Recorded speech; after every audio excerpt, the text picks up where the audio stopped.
All right. Here we go, back again on the other side of the coin. All right, welcome back to the other side of the coin, ladies and gentlemen. Watchalong. Here we go. Manchester United versus Chelsea. Look, definitely want to win. Undoubtedly, definitely want to win, and definitely would like to see these guys be more in the mud.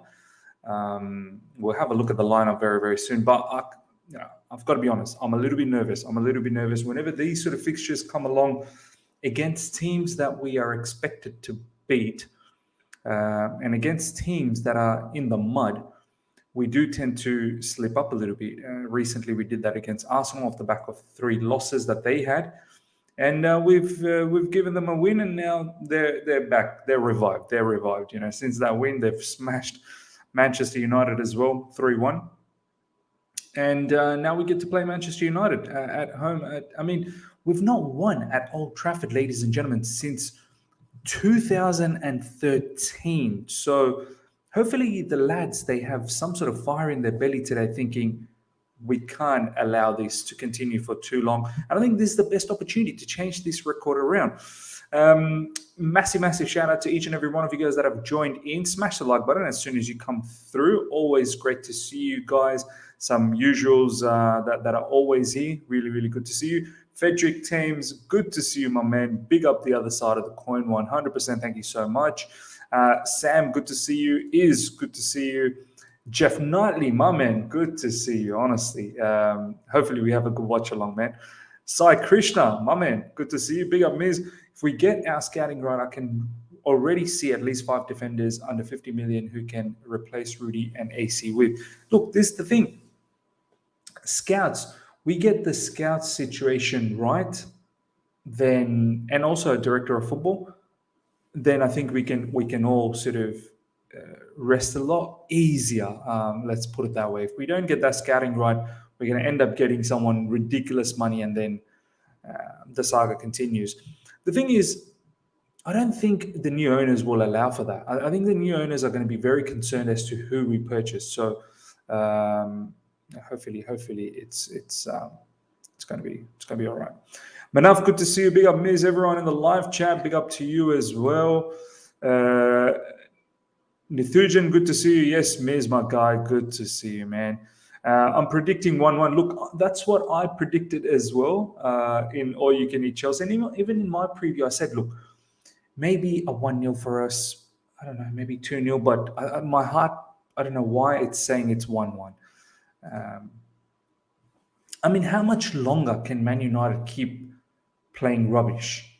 Sooner or later, they're just going to have to wake up, right? But maybe they're clocked out. Maybe that entire team has clocked out. They've got such issues on and off the field. It's not even funny. Sam Bruce, Chelsea scouts are competent as Harry Maguire. Oh, my God.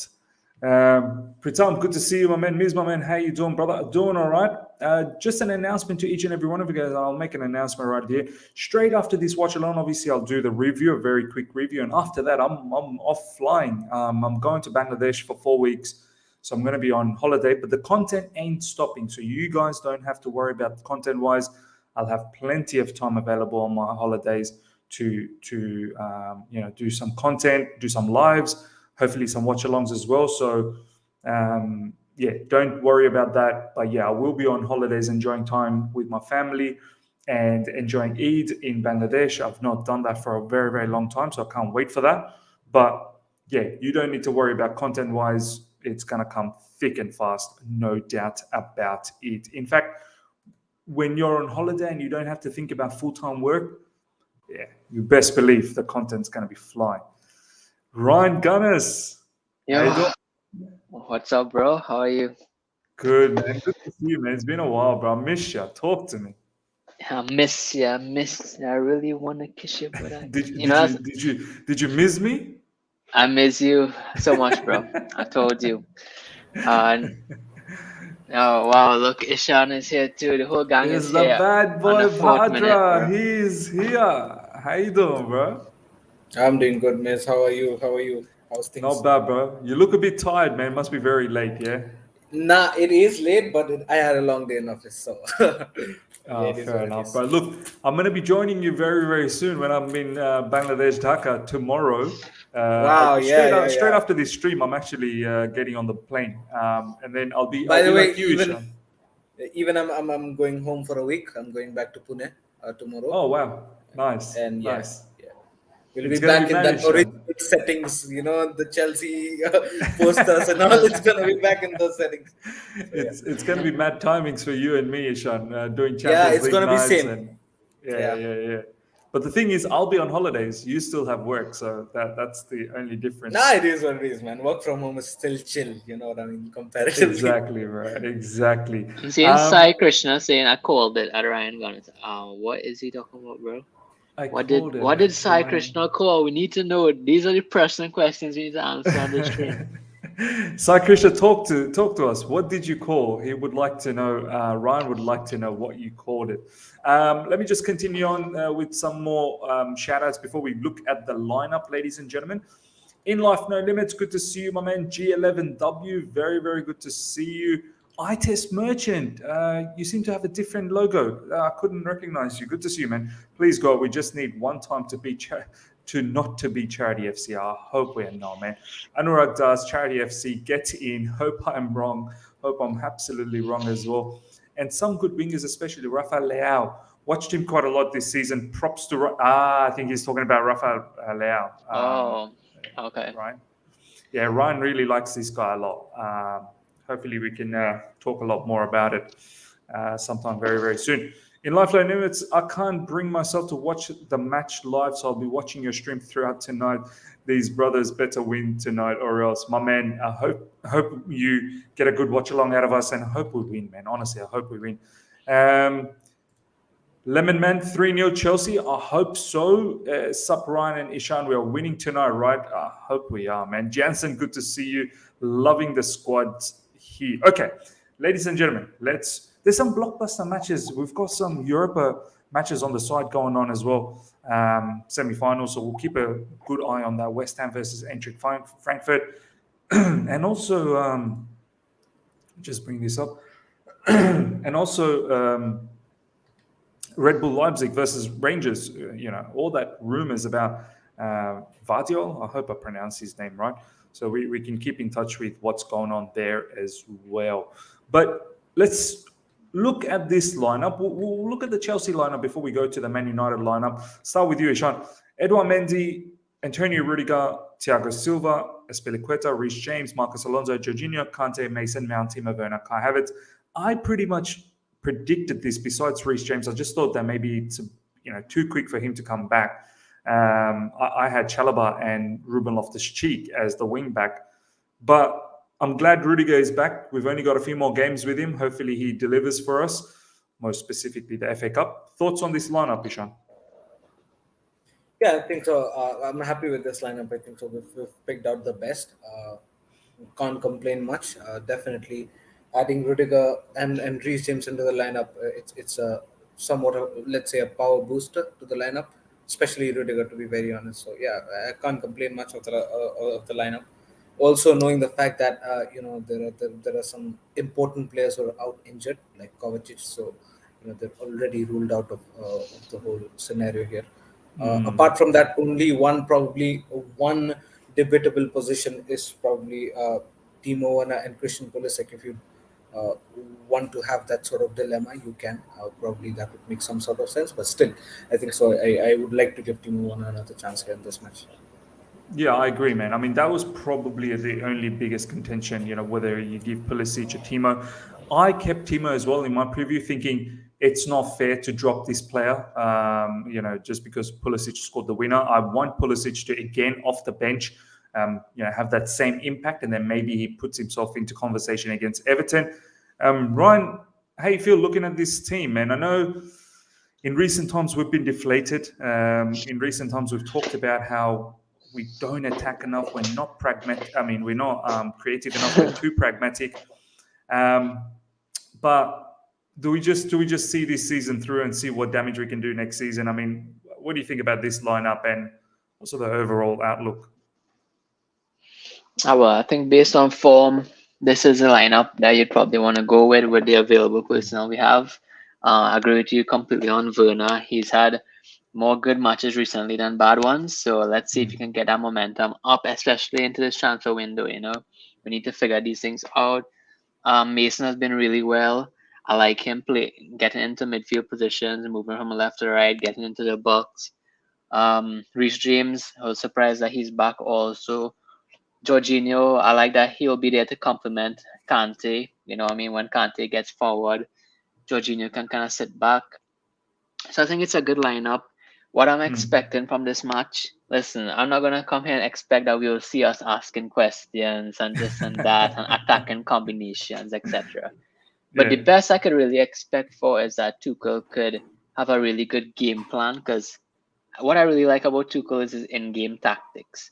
Game by game, he figures out ways. He studies other teams and he figures out ways to press, to defend, and to win.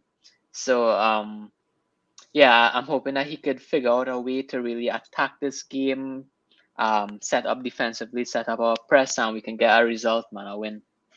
Yeah, man. I'm very keen to see how we start this match, Ryan. I mean, excuse me.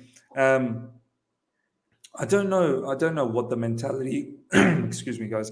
I don't know what the mentality is going to be for our players moving into this particular match, because, I mean, top four is probably done and dusted. The other teams are not really playing well to keep a good momentum. They're probably focused on FA Cup. I just hope they look at this scenario that we have not won at Old Trafford since 2013, and I'm not going to lie, ladies and gentlemen, mentality is a huge factor. Like, these are human beings. There's a reason why Man City and Liverpool, these teams, consistently keep winning, because for them it does not matter. Every day it's just another day at in the office, and they go out there, do their business. With Chelsea, it seems like it has to be high stakes. Like, it's got to be like the Real Madrid situation, backs against the wall. And when we are not in that scenario, we just seem to just come up with a little less. I mean, Ryan, I want to ask you, do you think that could play a bit of a factor, or most of the times it's tactical or injuries, players not being there? Like, do you feel the mental side of being motivated, to still be motivated, knowing that probably top four is done and dusted? I mean, what's your thoughts around that? I mean, I think that, that's one way to look at it, that we don't have much to play for. But honestly, all of these players here, barring the ones that we think is going to leave for sure, has to put their name forward to say, listen, I want to be starting next season. I don't want to be replaced this summer, because this summer it's going to be a real transition one for us. Especially I'm looking at guys like Werner, of course, Alonso, if you can get his name out there, playing better. Reece James as a wing back. I'm not sure who is going to play wing back, even though it says Jorginho and he's playing Kante wing as back. well, Ryan. Jorginho and Kante as well. They only have 1 more year left. Kante, I kind of have this feeling Jorginho is going to be the one to leave. Who knows what could happen? But yeah, I think coming on to the end of the season, we could look at it from that perspective, that things might not happen, but it could also be that Tuchel could, try new tactics, try different patterns, try different things in this game to really, try to have some building blocks before the season ends. So maybe. Yeah, maybe that's probably the factor that we can hope for. Mohammed Uzay is saying, only thing giving me confidence is that it's not home game, and that's do you know what? Our record away from home is, I think we are second if you just look at the away wins. In terms of Premier League table, we're actually second, so it's pretty crazy. Ishan, this is the Man United lineup: David De Gea, Diego Dalot, Lindelof, Varane, Telles, McTominay, Matic, Anthony Elanga, Bruno Fernandes, Marcus Rashford, Cristiano Ronaldo. They always look decent on paper, but as soon as they come on the field, they look so disoriented. Bruno Fernandes, you know what I'm worried about, Ishan? That all of a sudden, these guys are going to turn up today. Are you worried from that perspective, the charity FC perspective? Oh, we're gonna be such a good charity FC team today, miss. I have full faith on my team that we're gonna come out as the best charity FC. And guys like Nemanja Matic would come out with a banger, 30-yard goal. Guys with like an Elanga might come out with a brace. You never know. I mean, I'm expecting these sort of things, and Rashford, I'm not bro. kidding. Rashford, we're gonna make Rashford look good, Ishan. Oh, Rashford is gonna look like prime Neymar. What? Are you kidding me? Are you kidding me? Bruno Fernandes is gonna look We're better than. We're gonna make Bruno Fernandes look better than Kevin De Bruyne. We might You get know one what I or mean? two CUs today too. You never We know. oh man, listen. Can't forget, huh? He always scores. So I'm not gonna point anything to him. He's already a champion player.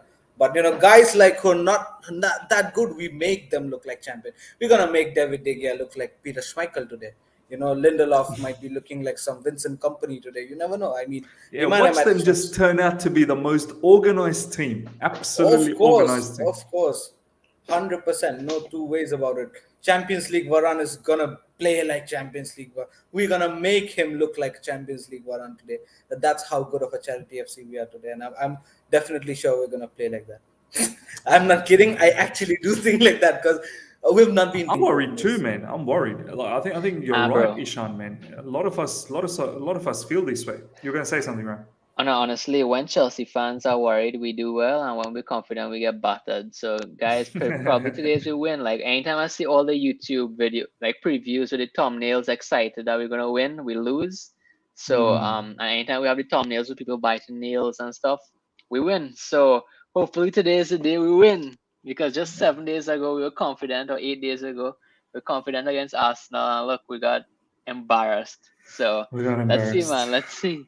Today's our day, bro. Do you know what? Maybe that's telling something. Maybe we should always just be worried, and maybe the team can go out there and keep proving us wrong. Ryan, I want to talk a little bit about this Man United team. Lots of dramas off the field, on the field. I mean, we thought our team went through adversities. I mean, obviously we went through some tough situations, but Man United team, there's player rifts, players don't respect their manager. They've had a sacking as well. Manager got sacked. Ralph Ragnick comes in. He doesn't seem to get too much respect around some of his players. Some of his players don't seem to like other players. They're performing really poorly. Lots of leaks on a regular basis on Man United on social media. Eric Ten Hag gets selected as their manager starting from next season. Seems like they're going to have over, I don't know, almost 10 players that are going to go out, maybe 6, 7 that are going to come in. Ryan, what from a rival fan outside, outside of the box, what's your thoughts around this whole mess around Man United? Honestly, I think that this season, obviously, for the remainder of this season, it's about scrape and claw, see where you can get Man United. I don't think they have anything to play for. I don't think they'll be in the top 4 race or whatever. So try to get Europa League place or something like that. But when it comes to their players, I think you said like about 10 players are to leave or whatever. I think that's the best case scenario for Manchester United right now. It'd probably be a bigger problem if they couldn't get these players to leave. Because if these players with these egos stayed, and Ten Hag had to come in and deal with that all at once, it could have been really difficult. I think now is the perfect time for Ten Hag to come in. Because there's a rebuild job going on. And I think with Ragnish there, I think him and Ten Hag will be on point together. And they will make smart signings. And I think that, Man United might not be back next season, but I think I really rate Ten Hag as a manager. Once he gets used to Premier League, knows what he needs of his players, about 4 transfer windows, I think in the following season, not next season, but the following next season, we can see a really good. Do you think they'll probably have a lot of pain next season? Yeah. I think it could probably be about a 5th or 4th, something around that. But it'd be an improvement. We'd see a philosophy from them. We'd see what they're trying to do. We'd see the foundations of what is trying to be built. We'll see a direction, something that Man United didn't have for the longest time. Yeah, no, 100%. Ishan, how do you sort of see this situation with Man United? I mean, I thought our situation was bad. I mean, look, it is still bad. We've got sanctions. At least they're not sanctioned, and we're going to talk about our club very soon as well. But I mean, in one part of me is very, very happy, but another part I'm very shocked at how immature that club has been and some of their players. It's quite mad. All the different leaks that come out on a regular basis. Yeah. Thoughts on their situation, my man? Yeah, I mean, listen, it seems like I've addressed this performance, and I think so. We both teams somewhat structure wise we're on the same boat, but it seems like their team the individual brilliance is somewhat quite high, and they've escaped many matches due to those individual brilliance, and the forefront of that is Cristiano Ronaldo. You know, Yeah. I don't remember. Spurs I've game. lost Remember the count. Spurs hat trick? Miz, I've lost count the number of games he's won United single-handedly, and Yeah. still when they say that he's the problem, it's quite funny. Uh, but then games like Spurs, you said, like a Norwich, where this guy single-handedly took United over the bar. So yeah, I believe that United wins due to individual brilliance. Although I believe that this team has potential. There are some bottlenecks here and there, which Eric Ten Hag needs to resolve. Now here's a spanner to Eric Ten Hag. Is he that manager who holds the stature to manage a guy like a Cristiano Ronaldo, like a Rafael Varane? You know what I mean? Like a Bruno Fernandes. That's the big question here, because he's been a very, very good manager at Ajax. But look at the Ajax team list. You probably won't have any of those big names comparatively to what Man United has. So there's a huge difference there to what he's going to manage at Man United to what he's going to manage. He was managing at Ajax. In Man Yeah. United, he just does not have to manage the players, but he also has to manage the ego of those players. Egos. Yeah. Yeah. So that's a big thing which he needs to learn, and it'll be interesting to see if he does that.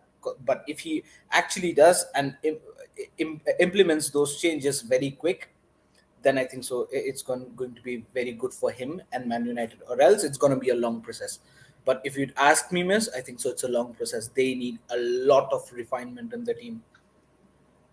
No, 100%. Ladies and gentlemen, this is the substitute bench for us. It's Kepa in the goalkeeping, obviously, bench position.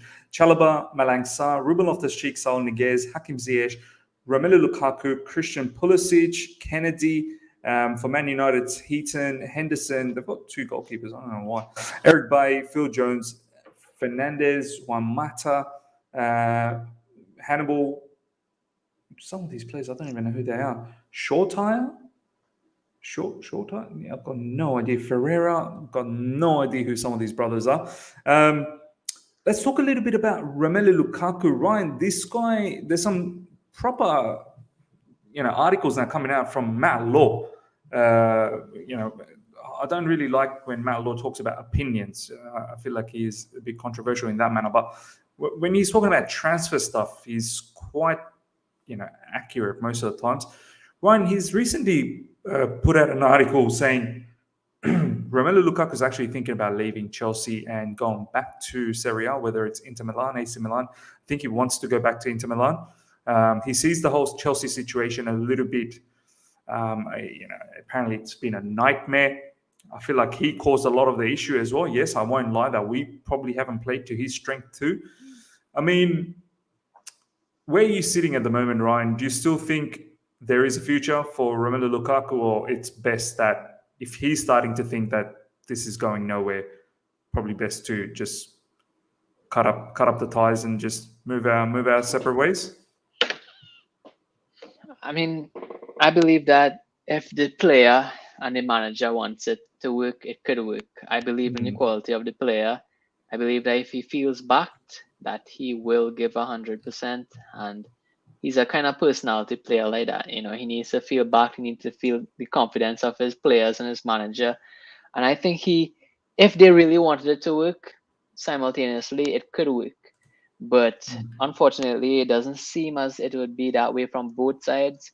So it'd probably be best to get rid of him if that's the case, because we can't have I don't know. Brings a good question about Lukaku. And I know the match is going to start in 5 minutes, but Yeah. Lukaku undoubtedly as a striker, he brings something to the table that he gives us a different option tactically from Havertz. Would you rather that in your substitutions, someone who could bring something tactically different? Or would you rather get players in our substitutes or our squad players who could fit the same role exactly? For example, if Joel gets injured, we have a left wing back who could fit that mold, so we wouldn't be disrupted tactically. I think that's something that we really need to figure out, because right now we have players who play so much different roles that we can't have one philosophy or one system, because players are too different, and we basically have to change our tactics every single time to meet those players whenever they come in and out. Man, I completely agree with you. I would actually want to have something different because sometimes you need that little bit of difference. But my only look, I've always maintained I don't think Lukaku is a bad footballer. I really don't. I still don't think he's a bad footballer. I think there's a very, very good footballer in there. You don't go from being top of Serie A and then come over here and be an absolute flop. And on top of that, he's got history in the Premier League where he's done well. My issue with Lukaku is I think he's his own biggest enemy. It's the efforts, it's the attitude, but that's where I feel, can both the player and the manager have honest conversations and just forget about, like, us fans. I've forgotten about that interview. I really have. I couldn't care less about that interview anymore. I mean, Ishan, I know you've always been against Lukaku. You want this man to leave, which is absolutely understandable. But would you be open to the fact if Romelu Lukaku starts showing signs? Because against West Ham, when he came on, he looked like he was interested. For the first time after a long time, he looked like he was interested. I mean, would you be open as a fan if he starts showing the effort, starts showing the attitude that you go, you know what, fine, I'll give you another shot? Would you be open, or it's finished with you? No, man. I mean, listen. Unless you wear that badge, the doors are always open, man. Listen, there's always room for improvement. If you go out there, I bet, regardless of how many people are not liking Lukaku at the moment, including me, if he starts banging goals game after game after game after game, who's gonna come out and say that he's not doing well? Definitely, there's gonna be acknowledgement for that. But then, all right, even if you don't score goals, right, the minimum criteria is just what you said, is the attitude, right, the body language, the positive gameplay. Is he showing that? No. It's been long now, miss. That interview has gone past long. Forget that and move on. You know the fact that even if you gotta hit the transfer window next season, or probably next season, whatever it is, you still got some time to play here. It's a weird one, It's a weird one, Lukaku, because I feel his size and stature, he gets a lot of, it's just like this, right? You have a huge target man, say like Lewandowski, right? I mean, for him to show effort, I think it really needs to be effort when he gets that ball to his feet and what he does with the ball. Because I don't want Lewandowski to show effort by running down in the wing and running back into First of all, midfield Ryan, and you've that. committed a crime by comparing Lewandowski to Lukaku. I think so. The police department needs to take care of that. You've done a crime here. But then the thing is, it's not about, when I say effort, it's not about Lukaku running up and down like what Havertz does, like Mount does. Absolutely not. But the thing here is that show the efforts on the ball, at least, like what you said. At least whenever you receive the ball, try to get the best out of that. Win your duels. Win your aerial duels. Make your first touch better. Make a more better passing attempt. You know what I mean? But in that same mold, it has nobody around him most of the time. And that's one thing is we don't use him well at all. What do you want him to do? Come in there and play hurricane-like passes when even Mount and our midfielders can even play a pass like that? I don't understand what we really want from him to show attitude. So if not that, then give me goals. If you're a target man, you're comparing him with Lewandowski. Lewandowski, the amount of goals Lewandowski scores. If Lukaku's missed some sitters lately. But strikers need momentum. They need momentum. Yeah, all of our players need sitters. They need momentum. They need that one goal to get in and in and in. He's a proven goal scorer. So if you're gonna argue on the point of him not scoring goals, well, that's a different story because he's proven So that he if you could. can't argue with him not scoring goals, if you can't argue with him about giving efforts or positive attitude,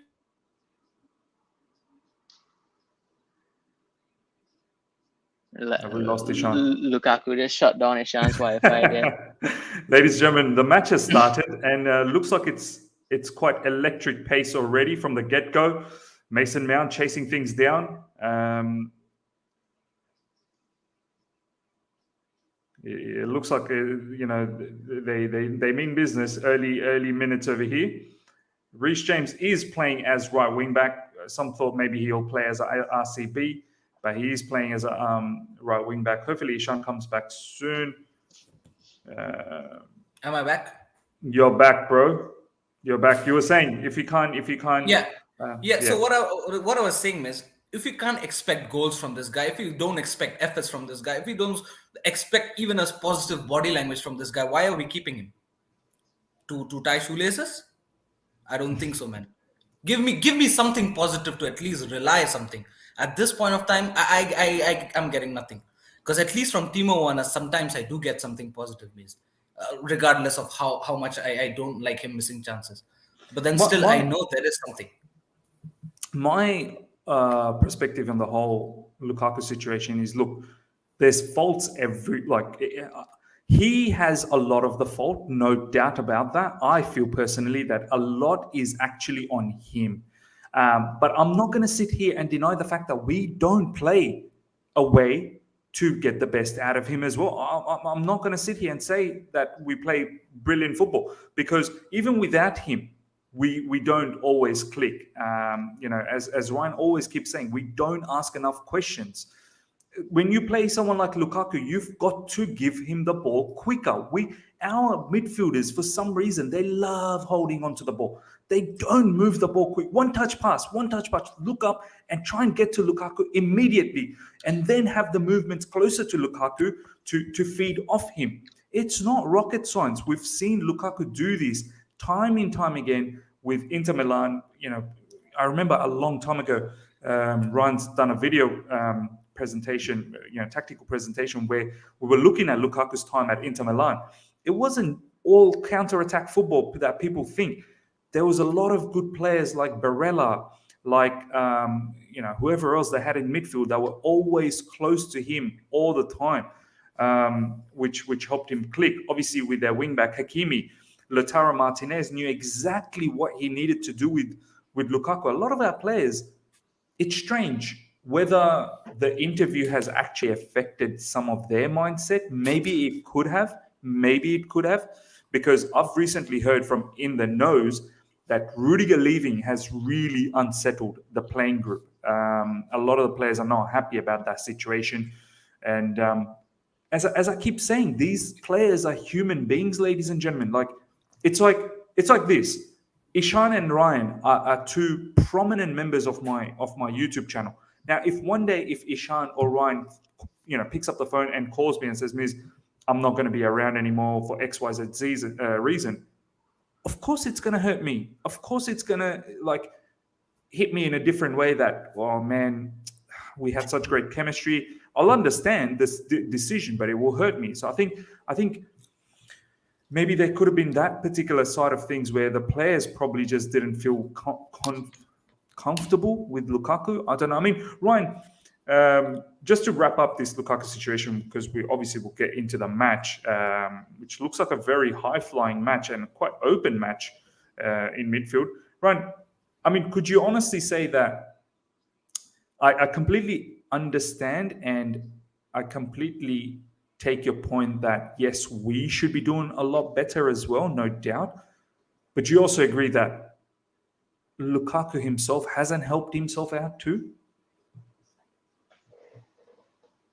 Now, obviously, he didn't help himself out with that interview on this and that, but honestly, it's just easy on the eye to say he doesn't work hard and this and that. For me, say, for example, people used to say he doesn't press well. When I looked at it, if he presses alone, it opens a gap in midfield for a forward pass. So it needs to happen as a unit, right? Reece James with a long range cracking shot. Straight to David De Gea. But yeah, go on, bro. I think the thing with Lukaku is I just know how much potential is there to have this sort of player in our team. And it's not easy to replace a player like that. Potentially, it's not a video game where you could just sell him for 100 and then gain an next 100 million target man like that. I saw the potential have there to get players around them and complement players around them, and the fact that we probably wouldn't see that is a tough one to take because I feel there's so much out there on top potential. He's not finished and all this Lukaku business and this and that. Like I'd really back it too much, you know. I think there's a player there. I don't think he's finished as well. I'm pretty certain wherever he goes next up, if it's Serie A, he's probably going to do well. Another shot there from Werner, straight to De Gea. We look like we're buzzing. But yeah, I'm with you on that, Ryan. I mean, you don't just flip 100 million striker and hope that you're going to get a profit. My issue is the recent articles. You know, I wish I heard Lukaku say, and I don't know how much of it is true. As I said, you know, when it comes to transfer stuff, Matt Law is quite accurate in that kind of stuff. Not to say that he hasn't got things wrong. He 100% has. But the fact that I read that even Lukaku starting to think about leaving because he feels like, and that's the attitude I see from Lukaku. I feel like he lives in a mind frame where he's very egotistic. Now, a lot of people will say maybe that's not a bad thing, but perhaps it's not. But it is a bad thing when your form isn't the greatest. You need to humble yourself. The thing is, those things are so subjective. Like when I watch him, I feel somebody that's low on confidence, that doesn't feel confident in what he's doing, while you could watch it and say he's someone with a bad attitude, you know what I mean? So it's really up to you. See an image and you have to perceive that image. I perceive it completely differently. Fair point. I guess different perspectives. I see him low confidence. I see somebody with low confidence doesn't feel that, because when that guy is on high confidence, he's an animal. He's one of the best in the world. Yeah, he is. He is. I mean, everybody should just watch back all the videos when we now signed Lukaku. We said we'd get a top 5 striker in the world, maybe top 3. Bro, we can't lie. Us as a fan base, we were all over the Lukaku. I remember a lot of people actually even wanted Lukaku over Haaland because Haaland was too expensive. Lukaku does the trick. He's Premier League proven. I was one of them. Forget. I think I was one of them as well. Because things go wrong for 7 months, I don't mean just give up a fight. Oh, here we go. Like Reece James. Oh, you. Come on, Reece. You got to pull the trigger quickly. I like that play, but see, this is the reason why I like Reece James in wingback, because he understands to be that open man. Look at Werner finding Reece James, ladies and this is what I know. I get it why he's played as RCB in recent times in few matches. You know, Real Madrid, Vinicius Jr., but predominantly I like him as a wingback. Even Thomas Tuchel said 55% he likes him as a wingback. I don't know why it's 55. It should be a lot higher percentage. 45% he likes him as a RCB. But yeah, I really like that situation there. Ryan, sorry, man. Continue. I can't forget what I was saying too. You were talking about Lukaku. Yeah, I've completely forgot what I was saying. So.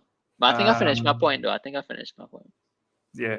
I mean, look, at the end of the day, ladies and gentlemen, we were talking about, I think Ishan and I were just saying that we all believed in him. Every one of us believed in him. A lot of us wanted him ahead of because things didn't work out for 6 months. You just don't throw it away like that, you know?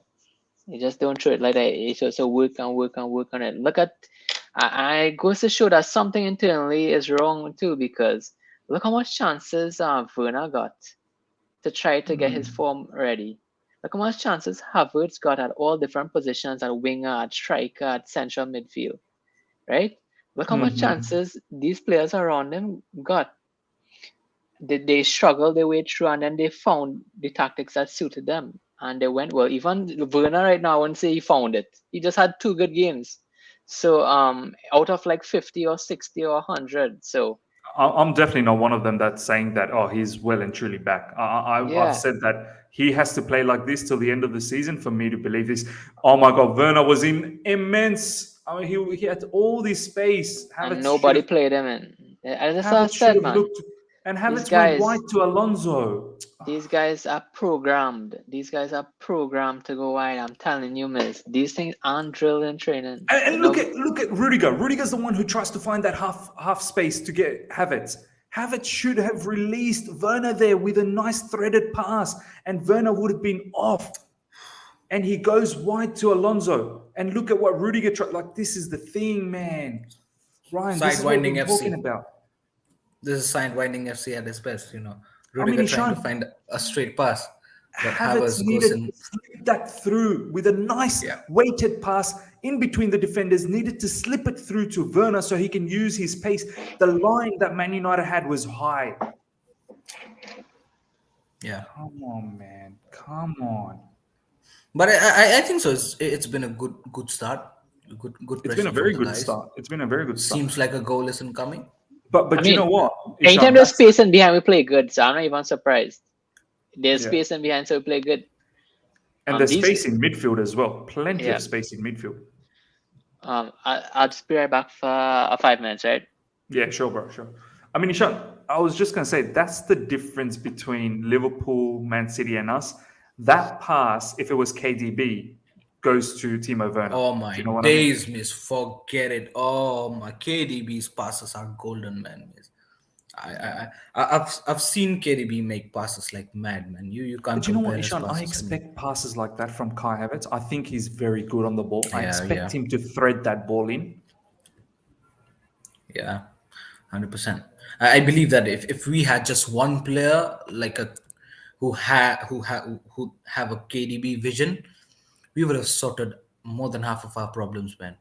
We would have Yeah, sorted more than half of our problems. Because if you look at our team, you know, guys like Warner, Pulisic, Lukaku, these guys are very good. You know, just cutting through the defense, these guys are very good. Just to cut through the defense, run past, you know, and then take a shot. These guys are good in that, just that directness, but nobody finds them. You know, and probably one of the reasons you would say that, you know, we failed to create maximum chance for Lukaku. Probably you could say that. 100%, bro. And this is why I keep saying I can't completely blame Lukaku. There is some portion where we need to take the blame, because even last game, if you remember, Ishan, against West Ham, there's a picture that's going around in social media.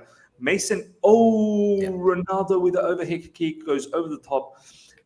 Ishan, there's a picture in social media where Mason Mount goes for a shot inside the box, but there was a clear pass to Lukaku, who was open on his left foot, and he would have slammed that shot. I mean, look, who knows what Lukaku would have, but you'd think from that position Lukaku would have fancied himself. And I feel like, Ishan, I don't know whether this has been coached, whether they train on these things. You know, we should be looking for those passes, Ishan. Yeah, 100%, man. Definitely. If you are right, man.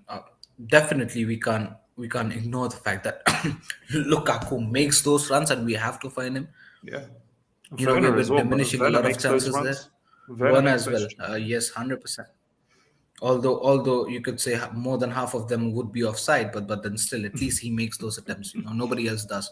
So you at least he's daring to take those chances. Do you know what I mean? The others are not. And when you don't take those runs, don't take those chances. This is bang on. The convention. Yeah, exactly, man. 100%. You know, guys like a Hazard, probably Cesc Fabregas would definitely. Yeah, and this is what in a team like this, where you'd had. And this is why Ryan and I, we always keep saying that ask different questions. Ask, you know, it was so easy for Havertz to just go wide to Alonso. I mean, yeah, it was honestly, so easy, man. That's the easy option. That was the easy option. And also, why Alonso? Like, Alonso's not someone who's going to bomb up and whip in across for you to hit the byline and whipping across. Your attack pretty much at times dies as soon as you pass it to Alonso. Yeah. He should have backed himself and threaded that pass to Werner, but it is what it is, man. We move. It seems like we always try to play safe. Do you know what I mean? In order to keep the possession, Always. we always try to play safe, which Always. does not seem good. I mean, I think so. We somewhat have a fear that we might fall under a counter attack. But if you don't take risk, you're not going to get the fruit that you are capable of getting. You know what I mean? What a ball win by Reece James there, but given away by Mason Mount, I believe, over there. Reece James is having a very good game so far early in the match. But yeah, Ishan, I agree with you, man. I feel like we're a bit too conservative. I feel some of our players are worried maybe to make a mistake. Maybe we're worried in transition that if a pass goes astray, that we're worried that in transition we could get hurt. But if you don't play with some risk, Ishan, we've seen, look at the way Liverpool and Man City play. They play with risk, but at the same time, they counter press the living hell out of the opposition.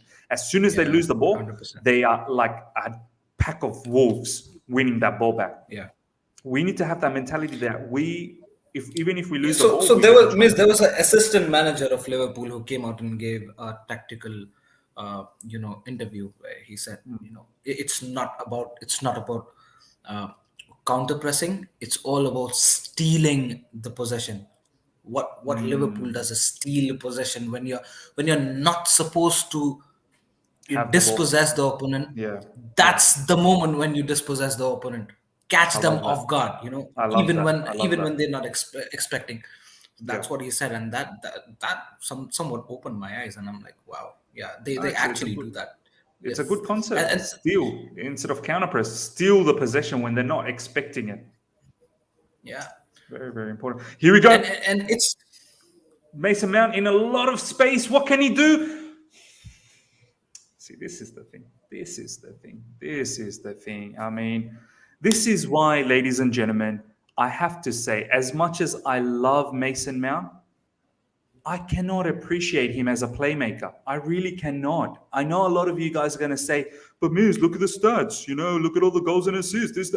I love it. I love that he's done this, and I hope he continues that way, and I hope he, just becomes stronger and better every time. But for me, this is why he's not a genuine playmaker. Ishan, did you see that from Mason Mount? Yeah, I saw that, man. I saw that. He could have done much better, Miz. Bro, the thing which people are not understanding. Yeah, Miz, I think so. The thing which people are not understanding is Mason Mount can be much better than what he is. They'll come up with stats and assess. Of course, he's one of the best players that we have. But then the bar is still very high. I mean, he can reach levels. But these are some qualities: the vision, the execution, the final third execution is not just right. Which is somewhat pulling him down. Kante straight at the goalkeeper, bro. He had all this time to pick out a spot. Bro, we need different. I feel like Kante is in a position where I keep saying this. That would be, if you're a Man City player, that would be KDB. KDB would be in that position, and he hooks it, and that's a goal. Do you know what I mean? But we have Kante 100%. In that position. Is that the right place for Kante? This game, seriously, ladies and gentlemen, we should be up already. We really should be. This game is a situation where we should be up. Is this Marcus Rashford who's injured? In another news, Frankfurt has scored. Frankfurt, I mean, we all watched it. We all watched it, ladies and gentlemen. Barcelona versus Frankfurt. Advaid was there. Ishan was there. Ryan was there. I mean, Frankfurt ain't to be taken lightly. Ishan, are you surprised that West Ham are behind against? No. I think so. Frankfurt are a dark horse there in the Europa League competition. Not surprised at all. West Ham should have had their guards up. And I believe that the way we played West Ham last game, I think so. We played we played absolutely rubbish. But then, we knew the fact that even West Ham was not coming at us. Means if West Ham was at their absolute best, which they were probably at the beginning of the season, they would have definitely scored against us the last match the way we played. They would Well, they beat surely us, have. right? The first time they beat us. The first time. Yeah, they beat us, right, Miss? And this time as well, we were not the best team. Don't think so. We played to our full potential, and so didn't they. They also were rubbish. Whenever they got the opportunity on the ball, they just lost it. So we knew the fact that West Ham was not playing well, or else a better team would have surely capitalized on the mistakes that we were doing on the match. Which West Ham did. So we knew the fact that West Ham are not on their best form, and Frankfurt cannot be taken lightly, miss. So I really don't know how can West Ham come out of this situation now. Pretty crazy, man. What Frankfurt's doing. They've played some excellent football against Barcelona. Yeah, By I've got to be honest. by by the way, miss, it's a Yeah. first-minute goal for Frankfurt. Oh, Wow. it was a first-minute goal. Let's have a look. Yeah, probably within seconds they scored. Probably within seconds they scored. Wasn't this changing? Yeah, fair enough. Ladies and gentlemen, Timo Werner now with the ball. Timo looking for Mason Mount, who enters the box, and literally no one there. N'Golo Kante now. Ryan, good to have you back, man. Nice, yeah.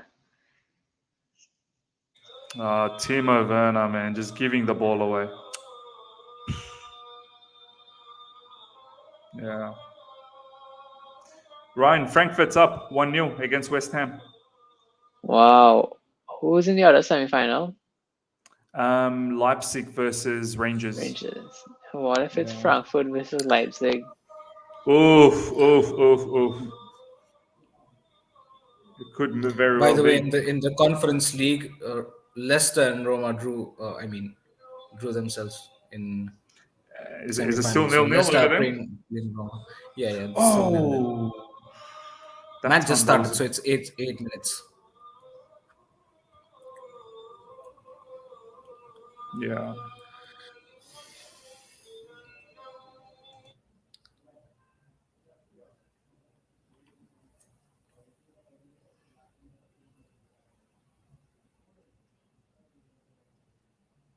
Yeah, again, this was a nice move, and I think so. The execution of pass in the final third by Mason Mount could have been better again. Ryan, I'm not sure if you watched the previous chance from Mason Mount as well. Where the pass was Nah, not right. I haven't seen it. All right, so Mason Mount had a free ball, yeah, and he had to just pass it to. Probably there were 3 players on the box, 2 heavily man marked, and Kante was free. So the pass wasn't just right, and then the pass just went past through everybody. And this time around, again, where he was free to pass to Alonso, but the pass was just probably too much. There was too much space on it. Hmm. So what we were talking here was about Mason Mount's final third pass, the final execution in the box, which hasn't been the best. Final third finishing, I suppose. Just hasn't been there. Yeah. I feel like we should have been up by now, man. The way we've played, but just not clinical enough. I think there's like certain periods of our game that we have momentum and we don't score in those periods, and then it just dies out. And that's when the other team score and get results on us. 100%, man. Timo Werner goes into the byline, and my stream has sort of stopped.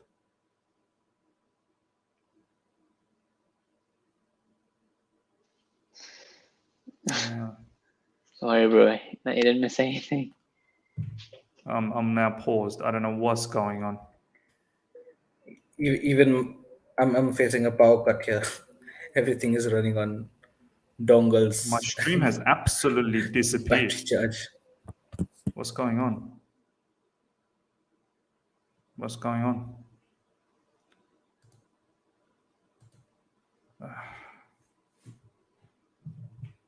Why? Why have you disappeared? Let's bring this back. Live chat, how are you feeling about this match so far? Let us know. Let us know your thoughts, feelings so far. We've played 25 minutes. Here we go. I'm back again. Okay, Jorginho with the ball. Sprays it out wide to Timo Werner.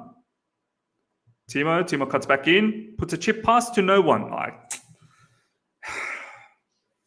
Do you know what, boys? It feels like these lads. It's the first when they get into the match. It's like the first time they've played with each other. There doesn't seem to be enough chemistry. I wonder what they do. Do they train by themselves or do they train as a group? Or they send their cousins for training and enjoy themselves outside. That's now twice I've seen Timo Werner just ridiculous passes, man, to absolutely no one. Reese, what are you doing, Reese? All right, nice. Okay, here we go. Kante breaking through midfield. Lots of space opened up for Kante. Puts the ball through. Nice ball, Kante. Was that Kai or? Yeah, that was Kai. Didn't even hit the target. Come on, Kai. That was actually a very good play from us, building up from the back, beating the press, which wasn't the greatest press, but then N'Golo Kante was absolutely open through midfield. Puts in a very good ball for Kai Havertz, who's got to hit the target, man. You've got to hit the target, Kai. Alex Tellez had nothing.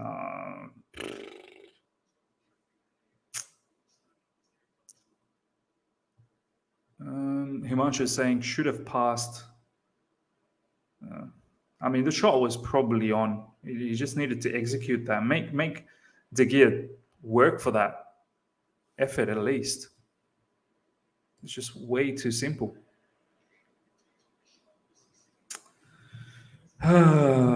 Ladies and gentlemen, 27 minutes gone, 0-0. Very open game, I must say. Man United really hasn't had any proper chances. We've had better chances. Jorginho with a nice ball to N'Golo Kante through the middle again. Kante picks up another good pass. This time you have to finish.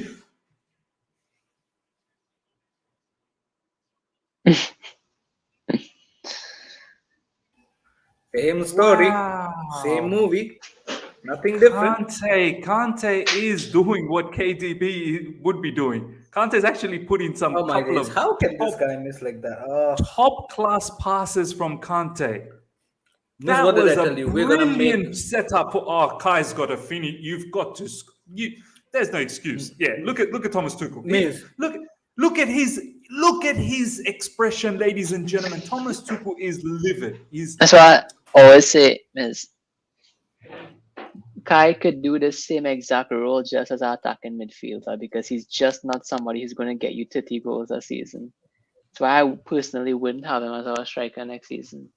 He could do the same role like a Müller in attacking midfield, but we need somebody who could score 30 if we want to, improve. We've now had, ladies and gentlemen, two fairly good chances. Look like Peter Schmeichel. Yeah, but you know what, Ishan? That wasn't even... He hit straight at the goalkeeper, bro. You had all that space. We're making him look good. He's not even good. We're making him look good. That's what we do, right? See, I like this comment from Abdul Razak. But people say, oh, it's not the personnel. This is why I keep saying, this is why Ryan has said it many times as well, ladies and gentlemen, in so many tactical videos that we've done. I don't necessarily think that we don't have anything. We don't have any ingredients. We do. We're clearly showing we do. I'm not saying that we need other players to come in 100%, but we have good players to finish things off. It's just, I don't know what it is, man. I really don't know what it is. No, I think he was saying the opposite, actually. Oh, is he actually saying that we don't have the... Okay. Yeah. I'm actually looking at the other way. I was I never said that. I was like, what? Yeah, I feel like, Ryan, I'm with you that we have. It's not like we don't have any personnel. We do have the personnel. It's just I don't know what it is. Like you don't expect Kai to miss from that position. Do you know what I mean? Oh, Reece James, well done.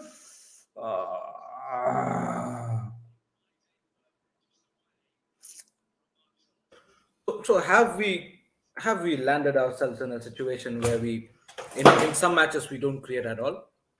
In the matches where we create, we don't finish at all. And where in matches where we play poor, we don't have any goddamn ideas what we're doing. Are we in that situation now? think Because we this are. match we're playing pretty good, but no clinicality. Yeah. And I won't be surprised if Man United gets 1-0. Yeah. Yeah, they just need to get one and then park the whole bus, man. Yeah. This is what they did do against us last time, although we didn't play that good last time. But here we go. Again, a nice ball to Timo. Timo inside the box. Timo, make the good decision. Good. At least you made De Gea make a save. Thank you. Thank you, Timo. That was good. As soon as I say that was good, he's offside. Of course he is. Of course. What was I thinking? Every time Timo does, a good movement and he's open, of course he's offside. Of course he's offside. I would say I'm happy with us finding early passes though, because it's not the only lofted ball we've seen getting behind. So I would say, we have to give it to them. That's a alternate question that we asked today. So But Yeah. is it that just because it's Man United, we're being able to do that? Probably against other opponents, we can't. We won't. 100% agree, Ishan. 100% agree. well, I mean, we need to look at it. This is like a mid to low block, so there's still space in behind. That's why we're playing good, and their midfield has been non-existent, really poor. Yeah. But if you look at it, look how much space there is in behind. So we normally play good against these kind of setups. Yeah. Where Absolutely. I it's don't when teams sit remember back. It's even when teams a sit single back. touch from Bruno Fernandes, man, in this match. Not even one touch. It's when teams sit back. We don't know what to do.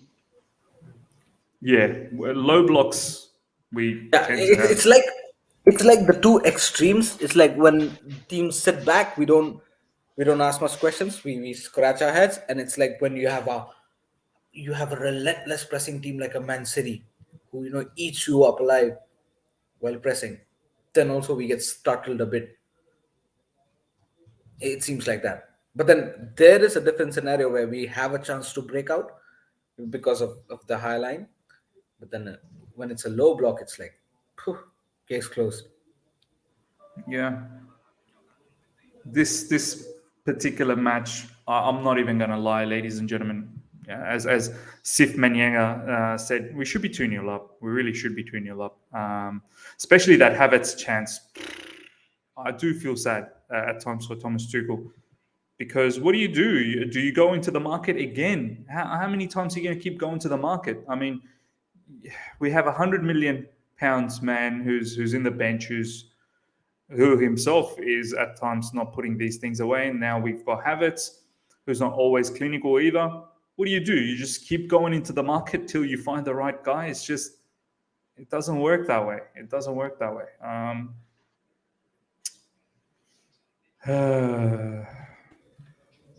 Isn't it how contrasting if you compare the attackers that we have and the attackers what Liverpool and Man City have, when a Thiago Jota gets the ball on his feet, yeah, and against 1v1, or a Mohamed Salah or a Mane, or maybe a Luis Diaz, or probably if you see in Man City like a Riyad Mahrez or a Kevin De Bruyne, or even maybe Bernardo Silva for that matter.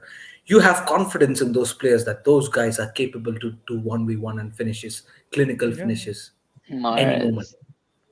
But I like Mahrez a lot, man. I can't even name one player whom I'm confident. You know what I mean, in terms of 1v1 and probably clinical finishing. We don't have 1v1 players, bro. We don't. We really don't have 1v1 players. Players that are going to be able to take the opposition on. We thought it was Christian Pulisic, but even Pulisic has stopped doing that. Yeah, a lot of people thought, Callum Hudson-Odoi, but Callum hasn't played for us in like ages. injury setback. I doubt if we are going to see Callum for the rest of the season, if I'm being absolutely honest. Ladies and gentlemen, 35 minutes gone, 0-0. Sai Krishna is saying Ms. Vardiol playing the silver role today. Yeah, I wish I could watch that match, but obviously watching the Chelsea one. We'll do a Leipzig watch along sometime soon. We'll see what's going on. Shubra saying Mahrez to CFC. I would love a player like Mahrez, man. 1v1, so good. Ball goes all the way out to Reece James. Honestly, Mahrez shouldn't downgrade. Honestly, should just go like Bayern or Barcelona or something. Yeah, Mahrez is such a Bayern type of a player. Oh, what a cross from Reece. And once again, Kai Havertz heading straight to David De Gea. And I'm sorry, I shouldn't be comparing Karim Benzema with Kai Havertz. I get that because the levels are something different. But Karim Benzema, with that cross, he eats it up. Kai Havertz, he's still delivering. That's, I suppose, he's still developing. And I guess that's the difference. Once again, Kai Havertz. Boys, did you get to see that header? Yeah, I think so. I for a blip of a second, I missed Alvaro Morata there. Because I remember him scoring a header against Man United. That was one thing that he was good at, was headers. Yeah. Kai's now had 2 clear-cut chances, guys. and then I can't even lie. 3 half chances, like those side netting ones and stuff. Yep. 2 clear-cut and at least 1 half chance. I tell you, What he's has Man not United a done? striker. Man United- He is a shadow striker, attacking midfielder. But he's Bro, not. The moment you guys said half chances, I picturized Karim Benzema in my brains automatically. Bro, That Karim guy eats some Benzema don't half even want chances, half like, chance. ooh. Quarter chance. Quarter chance and it's done. And it's done.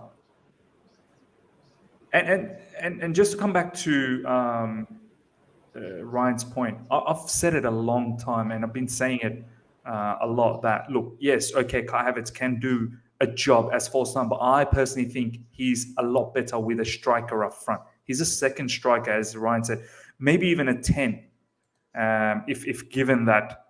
I rather him as a second striker, 10 like Müller. Yeah, look, I rather him as a second striker as well. But I feel like if given the guidance and the license to play as one behind, 2 up front, maybe he could do that as well. But yeah, I do like him as a second striker. And I guess maybe that was probably, I don't know what's going on with live score, man. But I guess that was probably one of the visions that maybe Tuchel had. Maybe it was going to be Lukaku and Kai Havertz. I don't know what visions Tuchel had, to be honest, bro. I mean, early in the season against Arsenal, Lukaku, Mount, and Havertz played up front. So I don't know whether that was the policy, but yeah. Well, if we don't score this half, I'm going to be so ashamed because we're all over these guys, man. United are nowhere near the ball. Yeah. Even Arsenal by now put 2. I think there were 2-0 at this stage, and then obviously it was 2-1. Rudy goes for a audacious shot. Audacious. I don't know what's going on with live score. Seriously. Just being strange.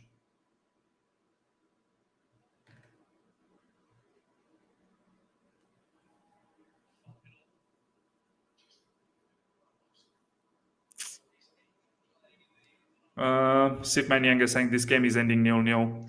Will Klopp signing a new deal? I think Pep will end up staying too. A new deal. Yeah, man. I mean, Liverpool are just getting better and better and better with Jurgen Klopp. I mean, look at someone tweeted this out. You look at what Klopp did. He obviously did the initial cleanup. Then he brought in players like Wijnaldum, Henderson, and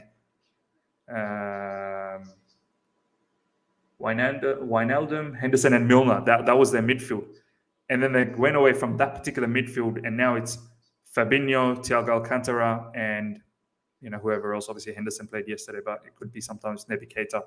I mean, he's evolving that particular team on a very good pace. So till 2026, yeah, he's only going to make that team better and better. He only will make that team better and better. And oh man, Man United's into the box. Cristiano. It's gone over the top. Flags up as well.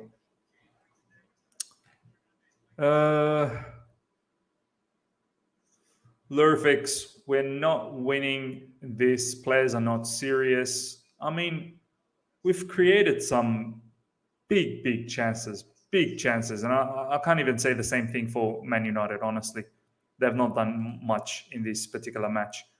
But we're potentially going to be heading into halftime 0-0. This is the thing with us, isn't it? That's a foul on Werner, for sure.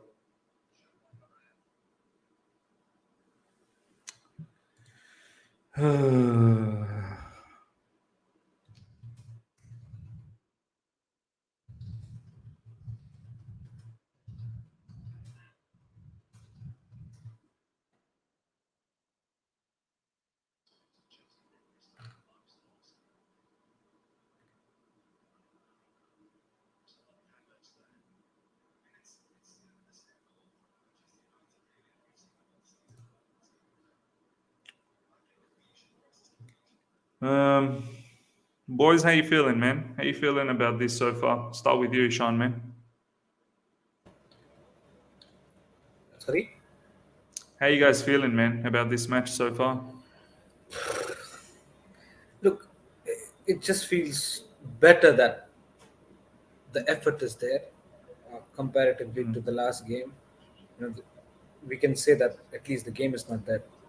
But then when the clinicality is not there and all of the effort is there, it does not feel any better. You know what I mean?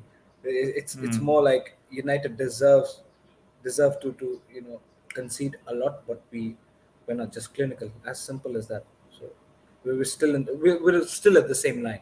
Last game against West Ham, we were poor, but going into halftime we were 0-0. Again, this game we're not so poor, but still going into halftime it's 0-0. So what has changed? Probably nothing, right?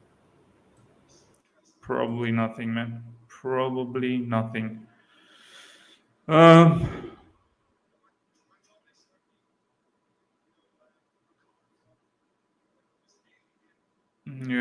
No, but I think we've been good. I am happy. We've been good. We've just not been clinical. And Definitely. I mean, with the atrocious performances recently, I am happy with this because I've not been expecting anything. Yeah, isn't it more like, I mean, the performance that we've seen, at least looking at our team, attacking aggressively, makes us happy. We're in that place now.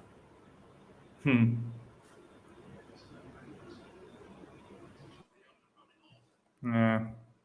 Abdul Razak is saying, again, if TT is blamed for poor finishing, it's so... No. Today is not on TT. I think even Ryan would agree. Yeah, he was saying that tactically, we've been asking different questions as well. We've actually been playing good. Today is on the players, clearly. Well, more specifically, Kai Havertz, to be honest.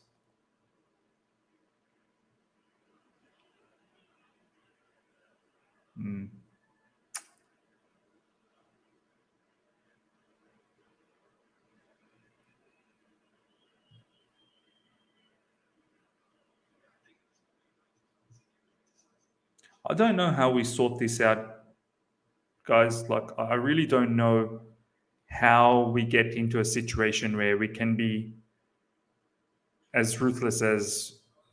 Because at the end of the day, our what we should aspire to become is City, Liverpool level. And I don't know how we, our finishing is just... And do you know what the thing is, boys? It's been like that since Frank Lampard time as well. I would even say even Sarri times. It's not a new phenomenon that we don't finish. I don't know, Ryan, like, Yeah. Can you put a finger on it at all? Like, what is it, man? What is it with Chelsea? Like, why aren't we clinical enough? Well, before I would point at players, because we knew back then, like players like Willian and even Tammy and Giroud, they weren't able to score so much, that we needed to really, push us up the table. But with these guys, I have no idea, man, because Werner before he came here was 50 goals, 40 goals, 30 goals a season, sorry. Yeah. And Havertz was clocking about 20 goals each season too. So Yeah. I wouldn't say these guys, it's a personnel thing. I don't know if it's really frustrating, to be honest, because it's not even Bundesliga tax or whatever, too, because I rate that league so highly. So I mean, if you say Bundesliga tax, what's I mean, look, I'm not gonna lie. There is a little bit of Bundesliga tax out there, but I mean, look you at said Frankfurt. good though. Like I think I was watching that post Arsenal game, all you can eat with the girl from AFTV, and you said it. In the EPL, it's just City and Liverpool at a different level. But if you take third place from La Liga, Serie A, or Bundesliga, they could probably beat us. Like if you take third, fourth, and fifth place and make a competition out of it, of all the leagues, I don't know where the Premier League teams would be there. So we should stop saying things like Bundesliga attacks and Serie A attacks and all this. Because if you look at it, barring Liverpool and Man City, there aren't really good teams out there. They aren't. I said it the other day. Besides Liverpool and City, everyone else is pretty open field. Like Chelsea, West. Like the biggest difference between us and the rest is our manager. Like West Ham can beat us on a given day. Wolves can beat us on a given day. Do you know what I mean? Like Arsenal has beaten us. So there is not much difference. There is not, the biggest difference is that we have a quality manager, and maybe some of those teams don't always seem to have a quality manager. Some would argue, David Moyes for West Ham has been doing really well. Bruno Lage at Wolves has been doing really well. But yeah, you're right. Like, bring in the Bundesliga teams like your Leverkusens, your Wolfsburgs, your Mönchengladbachs, Dortmunds. I'm telling you, some of these Premier League teams will struggle. Some of these Premier League, and look at West Ham. They're struggling. Well, they're at home and they're having a very good match so far. I'm not watching that match, but it's 1-1. But they're not having their way with Frankfurt, and Frankfurt, I think, a seventh or eighth or something like that in Bundesliga. So it is what it is. Let's talk a little bit about halftime now, ladies and gentlemen. Smash the like button first of all. Get those likes up to well over 50. Number one. Number two, let's talk about this half. I'll start with you, Ryan. I mean, you were happy the way we were attacking. We had, sort of a good, directive as to how we're going to open Man United up. There were opportunities from the right as well with Reece James at times. We were finding him space. We were finding a lot of space to the middle. Kante delivered some exquisite passes to Kai Havertz, but he hasn't put those chances away. And on the contrary, I don't really think I've seen Man United create too much issues for us in the back. I mean, Ryan, thoughts on the halftime, man? I think on paper we shouldn't be getting so much space in midfield because they have a 4-2-3-1. That's 3 in midfield, and we have a double pivot. That's 2 in midfield because Mount doesn't always drop deep, right? So for some reason their press has been awful. So no effort there at all, and we have a lot of space in midfield. It's always been like that for the whole season for them. And what I'm really happy with in Real Madrid, that first leg, I remember I told you it had so much space in midfield because they defended in a 5-2-3, so that 2 in midfield we could have taken advantage of. Well, today we are taking advantage of that space in midfield. I like how early we're playing the ball, vertical passes to our midfield, and even our midfielders are playing those balls in behind. I think our players have been doing good. Our defenders have been playing good lofted passes in behind, good fast crosses into the box. The only thing really missing has been our clinicality, which I'm not surprised with, so I'm not mad at it. But then again, as I said, this is a mid to low block. I just accept it. Yeah, but then again, it's a mid to low block. So with this performance, I know we're capable of this. Am I happy that we're living up to our potential? Yes, but this is not something that I'm surprised with because I know we're capable of. If we could have these kind of chances created against our low block, then I'll be here clapping and waving and rejoicing to the gods. But right now, this is something we've seen many times when we are on our game. 100% right. I want to read out this comment from Hannah, who obviously I respect a lot, but I disagree with this particular comment. I'm sick of having more possession, but not actually doing anything with it, or am I the only one? I actually think we did a lot with our possession. We've actually opened them up quite a few times. There was an opportunity for Reece James to, trigger the shot earlier when Werner put him nicely. There was a couple of opportunities where Havertz should have put Werner through, but didn't, took the easier option. And obviously, N'Golo Kante producing two really good passes for Kai Havertz, where he should have done something. I think Kai had another half chance. Can't remember exactly who put that ball. Might have been Kante again. Kante's been doing some madness today in midfield. I mean, Ishan, do you agree with this comment, or do you disagree in the sense that we've actually been doing something? It's just we're not clinical?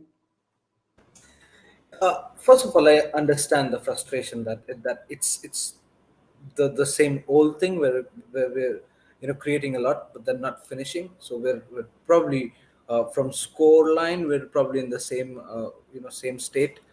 But I think so. I agree with Ryan that I would happily take this position where we're 0-0 at halftime, but then still the gameplay has been good, has been positive, lots of attacks, lots of different questions asked, and then we've played all around the park, and that's what I would want to see instead of being absolutely dead in right from the midfield to the attacking forefront, like the West Ham game, like the Arsenal game, where we were absolutely bizarre. So I would rather take this kind of gameplay, but still be 0-0. That would at least give us some sort of happiness that at least we're trying something good here, right? But then I think so. We still need to be very very clinical. No, 100%. Let's talk about a few players, ladies and gentlemen. A lot of people have been talking about Mason Mount. Ron, I'll go to you. Ron, I feel like I like Mason a lot. I really do. And I hope that he gets better and better. He's been one of our brighter stars this season with goals, assists. But a lot of people out there tend to think that this guy is a genuine playmaker. For me, he does not resonate to me like Cesc Fabregas, or he does not resonate to me like Manchester City's KDB, or he doesn't resonate to me even with some of the Liverpool forward packs. Salah. Yeah, but Miss, we're not even asking them to do that. We're just asking them to make a short pass in behind. Like, we're not asking them to be like KDB, like an outside the foot breaking basic two lines stuff. of thing, Basic or stuff. Yeah. or Fabregas like pass. I think he's been trying it today, though. I mean, I'm more frustrated when he doesn't say the pass. When he tries it and it doesn't come off, I'm okay, because the more you try it, the more you'll improve at it. But to be honest, like, if we're gonna try that chip pass in behind, you were mad at it, but I wasn't, because he tried it. At least he didn't pass it to Alonso. I don't know why he tried it. He tried it, but there was no one running into it. Do you know what I mean? Yeah, but I mean, you need to try it. You ask a question, but you didn't put the question mark. I'm okay with that. At least you type the words. At least you type the words. You asked the question, but where is the question mark, my man? That's all. But I mean, when we get together. Oh, buddy, you forgot to put a question mark, so it's not a question. now it's a statement. Yeah. So that's a statement. Yeah. Right, I love you, bro. Yeah. No, but as I said, I'm okay with us trying and failing. I'm not okay with us not trying and still failing. So, as I said, I'm not too disappointed with Mount here. I'm glad that he is seeing where you have to pass, and I'm glad he's doing it. There's many times that Havertz and Werner were in good positions, and we got those medium ground passes to them on their feet fast too. So I'm happy with that. But is this something that we could consistently see? I do not think so. So that's why I'm not extrapolating my happiness. I'm just keeping it as a emotion instead of a state right now. Yeah, no, I completely understand, man. Ishan, I mean, I get what Ryan's saying. I think what Ryan's saying, the intent is there. It's just the finishing Oh, is not there. I could have just said that in one sentence, but yeah, thanks. I just had to say the intent to say yes. That's all I had to say, guys. Sorry for wasting I 2 minutes of your time. remember my cousin. I want to share a quick story with you guys. I always used to say to my cousin, "Man, you never call me, man. You never check up on me. You never like." This is one of my cousins I'm very, very close with, and he's a bit lazy when it comes to communication. He's a bit lazy. I'm sure we all have that one cousin or that brother that we love a lot, but they're just lazy. They don't keep in touch, but when they see you, they make you feel loved. Do you know what I mean? And I remember I was telling my cousin this, and I'm like, dude, you never phone, you never text, we're meant to be brothers, man. Come on, man. And then his response would be to me, Pamiz, the intent is always there. The intent is there. Like, I want to, even though I don't do it, but the intent is there. And that makes me laugh. Like, it's so true, Ishan. I mean, I guess intent is the start. It's the starting block to have that thought process that's what you wanted to do. And hopefully the execution will come. But I guess at Chelsea Football Club, slowly is not something that we're very, accustomed to. We want to be competing. We want you to deliver right now, right here. I mean, Ishan, what's your thoughts, bro? 100%.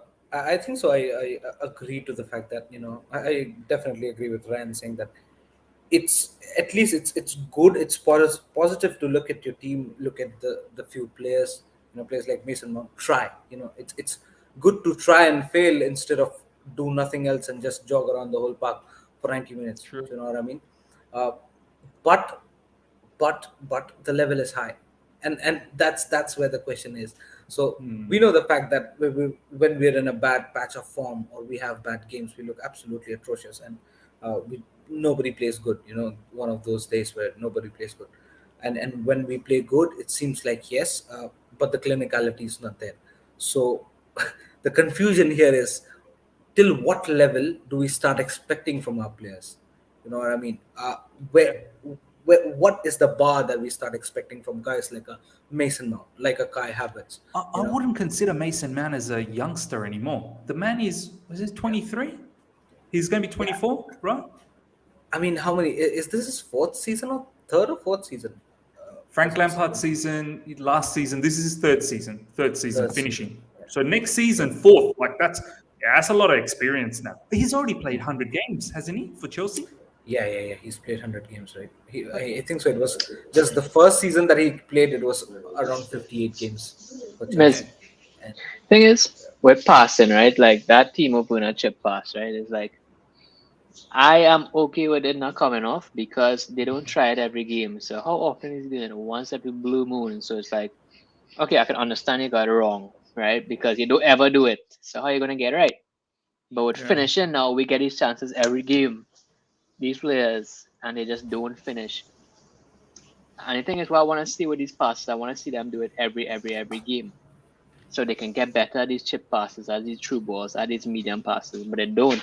I'm telling you, we saw the blocks foundation, but Ryan, why do you not think they're doing this in training? Then, like you'd think in the game we would see a little bit more polished, right? I get that game situation is a lot different than training. I completely understand that, and maybe in game you learn a lot more than you learn in training. But surely repetition in training should. I'm tell you one thing about Tuchel's system, right? Well, I've noticed watching all his different clubs, right? What he loved from his system is that get the ball out in the wing as fast as possible and cut in balls into the box. That's how Aubameyang and all these guys used to score so much. Get it out wide wingers, Dembele, Pulisic, and cut it into the box, right? And the thing is, when Chelsea does that at 100%, we do good. We create chances, right? But when we do it lethargic, it's the side passes, etc., etc. The thing is, it's when teams set up in a low block, the verticality, the centrality of attacks is not there, because that's never really been a part of Tuchel's philosophy to make those diamonds in central midfield against two deep lines of defense, like what a Liverpool would do, that tiki-taka football between the lines, getting into the final third, spread and play. So that's why I think that those aspects of our play is not practice and training, because it's not part of Tuchel's philosophy. So then we hold them to the regard. Why aren't we play an attacking football like Klopp and Pep simply because it isn't a part of Tuchel's philosophy. He likes quick, get around low blocks, cross into the box, and shoot, score, press, this and that. But when you think about really uh, centrality and verticality in football, that's something that hasn't been there consistently. And if it's been there, it's really been because of players like Mbappe and Neymar and Di Maria, who are just brilliant. But that, as I said, that's just outliers. Oh, 100%, man, 100%. Ladies and gentlemen, I'm going to make Ishan the captain for about 5 minutes. I've got to quickly pray. Ishan, take over, bro. Second half has started. I'll be back in 5 minutes. All right. So, guys, we started with the second half. It's kicked off, not on my screen, but I'm sure it'll start soon on my screen as well. Ran, how much behind are you? I'm waiting for your timer to come on. I've just kicked off, and I'm sort of around 10 seconds behind this, but it's fine. I am so waiting for your timer to pop up. I'm 45-20 right now. All right. Yeah. Even me and you are on the same page. Yeah, Miz probably got Declan and Ireland stream. Probably. Yeah. Reece James with a good cross. Havertz with a good control. That's out. It's out. But Man United has been poor. Like, wow. It doesn't even feel like a Premier League team. It does not feel like it. Yeah, man. 100%, man. The energy is gone. Nothing in defense, nothing in press, nothing in attack. The worst part, you know what, Ran, will be against Man United if we don't win. This will be like, man. And I'll enjoy. I love to see Miz have a breakdown in his reviews. Funny. I mean, I'll be confused. Where should I be mad more? Against is it that Arsenal game where we're totally bad, or else or this game where we deserved so much, or we're letting things go off our hands. So I would be confused if we don't win today. Yeah. You know who's probably my favorite team to watch defensively? Like, not only in a low block, but in a middle block and press. Crystal Palace is probably the best team I've seen in defensive shapes. Not low block. I'm talking about press, middle, midfield, everything like that. Just if Vieira could get a team with a bit higher quality players, I think he could be a really top manager. Like, he has the fundamentals so good. He could be a top manager. Champions League manager. Man. Isn't it mad how Vera turned it up, so quickly? Just one season, he looks so good, man, as a manager. Yeah, people was talking about Crystal Palace getting relegated. Yeah, man. I mean, and then he came in. Turned it around.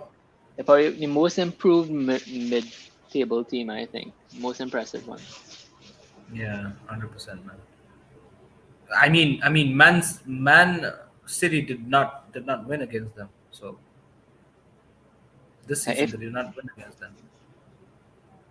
If he got a top, like someone who's on the brink of Europa League and who could push the Champions League football, I'm not sure what kind of club that would be, but I think he can do really well in a team like that.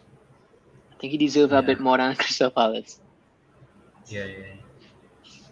Now, but Crystal Palace literally have impressed a lot of people, especially Patrick Vieira with his managerial skills. No, you said that? It was a risk, though, Miz. Ryan. It was a risk. Call me Miz, bro. I'm so used to saying Miz. It was a risk actually for Crystal Palace, to. Do you see that guy? Patrick Vieira take charge. Sorry. Do you see that guy miss pass, or is his stream still catching up? Like a Havertz missed pass. Yeah. Oh my days, yeah, man. I just saw that. But you're just so used to it by now, you don't even phase anymore. It just. Yeah, man. I mean, would you bring in a Lukaku at the 68th minute in place of Havertz? Do you think the movement would be the same? As I said, I would probably have both of them on. No, I'll probably take out like a mount or something.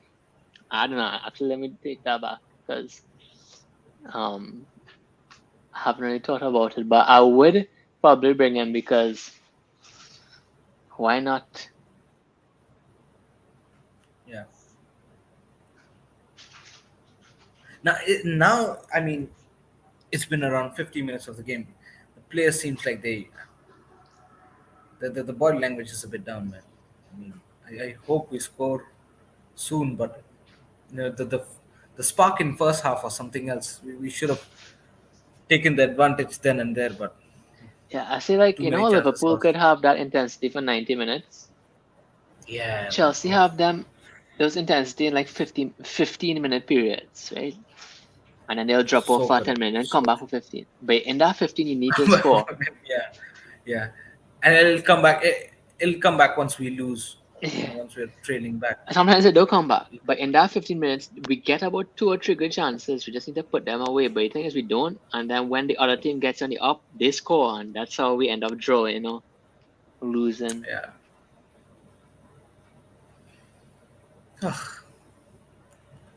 I mean- you want to know a joke? Ever since Mid started supporting Barcelona, they went into a shambles. Like, they lost a bunch of games in a row. Oh, yes. Um, yes. I saw all the that. players are getting injured, this and that. People want their president. We just Oh, curse. Some negative juju on Barcelona. No, but I think so. It's just a rough patch of run, and they'll be good. Yeah. I mean, if a team with a good manager and a constant ideology, right, which has a good winning solution, will always come out on top again. If you see teams like a Man City, Liverpool, Bayern Munich, if you want to take example. Did I miss anything, boys? Yeah, Now you bro, we're missed. talking about how since you started supporting Barcelona, they went on a losing spree, and then all their good players got injured, and then they're in a shambles right now. That's what we're talking about. Some we just- negative juju on Barcelona. Yeah. Miss. What's up? Oh, bro. I gotta stop watching them. I think that's probably what's gonna happen. We just cursed, bro. We didn't just stick to Chelsea. We're cursed. Yeah, something strange. Wow, what's up, something Bob? strange going on. I mean, Did I miss anything from this particular match? Anything interesting happen? a bit of the same, it's like Oh, Mason Mount with that lovely pass. Is that the one that you were talking about to Alonso? yeah. That was a brilliant ball. Obviously, it's Alonso. If it was a flyer on that left side, would have been different case. Guys, it Why has am I so behind much- you guys? Miz. I shouldn't be behind you guys. I know you say you want to do a video on a certain player, right? But I wouldn't sell it out, but there's so much gems on the market this season, bro. Like in all positions. Bro, have you seen the free agents market? Yeah, a bunch of free agents and a bunch of people who could be like for 25 million too. Like good left backs, another wing backs. brilliant cross from Mason Mount. Oh, Mason is on fire all of a sudden this particular half. Oh my God. What do you like, Mason Mount, left or right? I like him on the right. Yeah, Yeah. could do more with his right foot. Yeah. Timo's got to put that. Do you guys think Timo should have put that? Oh, I feel like Timo Yeah. needs to put that, man. You need to anticipate that, my man. Well, where would he put it though? That's the thing. On top of the bar. Yeah, but no as well, because I don't. He Expect, could be offside, yeah? I don't expect from him. Oh. Why is our he's football free. club like this? We don't expect Timo one is Havertz. free from my expectations. We don't expect anything from Timo. We don't expect anything from Lukaku. Havertz as well. We don't expect him to be clinical. It's less what painful is that way, going bro. on? What is going on, man? Nah, bro, What just is last going week we expected the most and then we just got battered. So, we're just protecting ourselves. Hey, yo, Miz, I want to ask Yeah. you. By the way, Ishan called me Miz 2 minutes ago, by the way, when he was talking to me. Yeah, I'm so used. He's just to used to having me around, do you know what I mean? Yeah, it's tough. But I want to ask you, for you, a winger, is it more important for them to be able to cut in, or with their favorable foot, or to be able to cross with a favorable foot? To be able to cross. I want more chance creation. You know what? I think, Miss, I don't know why I made that weird sound for, but you know what? I think in breaking down low blocks is You need to one cut of in. one of the best things to break down low blocks is breaking that first line of defense, and when you get through as a winger after you break that first line, cutting it to the right foot and short passing it horizontally to people on the edge of the box. When you do that, that could unfold the tiki-taka football or a spread of switch of play to the wing. That's But why. wouldn't you become predictable if you cut in and maybe teams can double up? No. I mean, you don't have to cross with your dominant foot. Your dominant foot could be used for cutting in and shooting, but you could still, like how Hazard used to be with his left foot crossing. But his dominant foot with his right foot, he would cut in. That's why we would have probably get better out of Willian if he played on the left too. Anytime Willian played on the left, he was way better than when he was on the right. He was actually good. I mean, look, it all depends. If it's a dribbling monster, if it's a 1v1 dribbling monster, I don't mind that player to take on the man, cut in, take a shot, so on and so forth. I think so. It comes down to individual abilities, Messi. Yeah, like if you're not 1v1 a good dribbler, I rather you are able to whip in a really good cross with your favorite foot. Because even if you cut in, you would need to have some sort of pace to be able to beat your man to cut in and whip in that shot, or else it's going to be blocked. Yeah, but I 100% agree with that. That's why we don't see Ziyech doing it often, because he just doesn't have that 1v1 ability, even though he cuts in this favorable foot, etc. Yeah. But I think like one of the best ways to break down a low block is having at least two people situated on the edge of the box. You know, by that D, I don't know what you call it, but you know that D by the box? Having two people situated there, right? And then somebody making the run inside to the box. That is what really facilitates breaking down that final line. But we don't seem to do that at all. And I think that's why I haven't given up on the likes of Pulisic and Hudson-Odoi yet.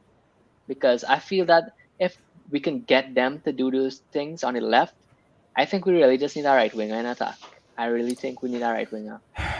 I don't really know how I feel about Callum Hudson-Odoi, Ryan, anymore, to be honest. Yet another. I think he's the best at doing that. I think he's the best at doing that, though, because out of all our wingers, he's the only one who horizontally short passes it. Yeah. And who has vision. He has a really good vision. So you're saying Hudson-Odoi on the right is a better player, right? No, on the left. So he could cut in with his right and play those short passes, those horizontal passes, even shoot. And he could also go on his left hand cross. So don't you think the same role that you're saying, on the left hand side, could have been more effective on the right hand side? Knowing the fact that he could have, he could make. I don't think he cuts in good with his left. I don't think he cuts in good with his left. That's the thing. He doesn't cut in good with his left. He doesn't pass as good as his left. If you just remove the cutting with his left element, he could have just direct passed it. With his quick movement, that might open up more gaps more quickly. You know what I mean? No, but if you watch all teams, though, the standard is that they cut in with the dominant foot. Like, if you watch most wingers, they cut in with the dominant foot. Top wingers do that. Do you know what I mean? But the other foot is really good too, because they need to cross with that foot, and many times they shoot and pass with that foot. But I just think that I'm looking at this image. We can't go and make 8-9 signings, right? No way. When I think about transfer market, I need to think about people who has raw materials, right? I think that Pulisic and Hudson-Odoi has raw materials to work with. That we don't need to get rid of them this season. But like Werner, for example, I just think he doesn't fit. As Ziyech, unfortunately, due to his lack of 1v1 ability, I think he doesn't fit. Yeah. Right? And that's why I think in an attack, we'd probably need a right winger. And that's why I'd probably put so much for Dembele. I would love a Dembele, man. I mean, both footed as well, Ryan, left and right. Like, it's mad. And that pace, that electric dribbling ability, it's just... Because people talk about how we went our whole season without wing backs. But if you think about it, we went nearly a whole season without wingers too. Because our left winger, who is normally Havertz or say, for example, Werner. They aren't That really good was so 1v1. well done by Thiago Silva, ladies and gentlemen. Was it Thiago Silva that just did that? That was incredible. No, it wasn't Thiago. Who did that? Was that Reece James? That was unbelievable. Anyway, continue, bro. Good defending. Yeah. I forgot what I was gonna say. What was I saying? It was a good point though. Wingers, we don't have wingers. We've been doing Yeah. without wingers. Yeah, but even we don't have wing backs goal. Sorry. Oh, Marcus Alonso. Alonso, ladies and gentlemen, 1-0 Chelsea. Oh, what a volley! What a volley! This is the thing, you know, Alonso. What can you say? He's an enigma. He's an enigma. Like, he ain't going to give you everything on the left side, but he's most likely going to give you goals. And this is why he keeps starting. Inevitable. So inevitable. My man Ryan's actually a fan of Alonso. He actually likes what Alonso does in midfield. You should just chip that and pin it on my Twitter. And I'll take the backlash every single 1-0 to Chelsea. This is much deserved. Honestly, ladies and gentlemen, much deserved. We should actually be 2-3, 4-0, to be honest. But it was a good play once again. N'Golo Kante has been playing really good this game. Passes it to Azpilicueta. Azpilicueta spreads it wide to Reece James, who puts in a very good cross. Wait, and the you saw cross that was replay? met by Kai Havertz.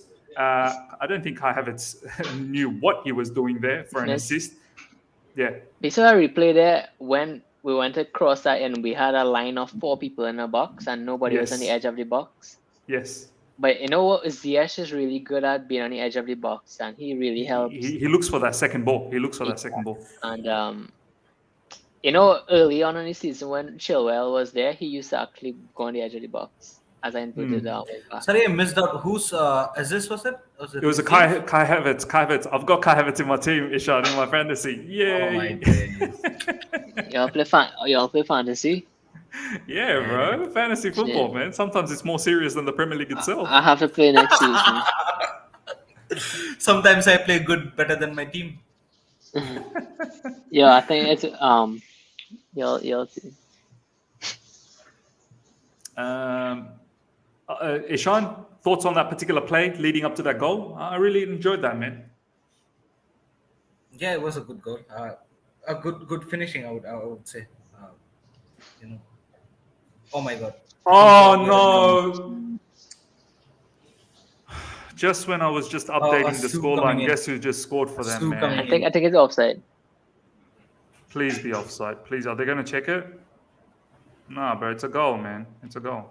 But the scoreline, it does 1-1 on your screen. It's 1-1 on my. Oh, okay. It's 1-1 now. Miss bro, you see, this is why you aren't allowed to laugh and be happy on your stream, bro. Bro, this again, Kante just giving the ball away like ridiculously, and what he was doing there. That's a good goal, though. I told you we're gonna see a 0-2 today, bro. I told you. Yeah, honestly, they did nothing but like live chat. Man United's done nothing, and yet here we are. It takes Ronaldo it's like a one Real chance Madrid to score. situation. Yeah, like Real Madrid has a Karim Benzema, Man United has a Ronaldo. That's it. We have five Havertz. Nah, I love Kai. Don't worry for me. I don't think so. I should be this team doesn't even give me enough time to enjoy the fact Yeah. that we're leading. Man was not gonna talk about fantasy Premier League and stuff. Give me 5 minutes. Can I get 5 minutes to enjoy the lead?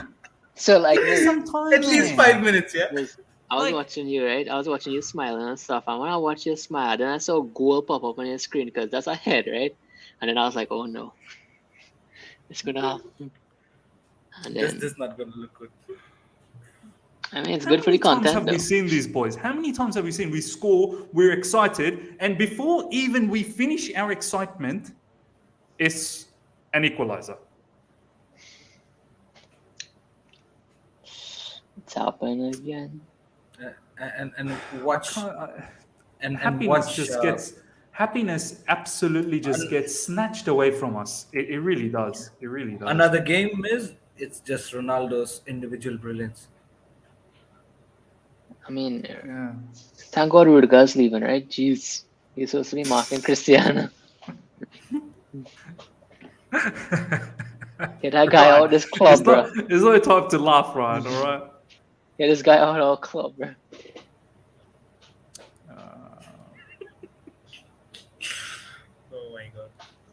So we'll have to play this clip time and time again just to make ourselves content of the fact that Rudiger's leaving. Yeah. But I'm just upset that I didn't even get to celebrate properly. Like I And was look, still Manu's enjoying feeling it. Yeah, good man. now, though. Like, Ah. Manu's pressing good now, too. I was just enjoying everything, and then These guys didn't even Ronaldo let me scored. talk about the goal, man. Get out.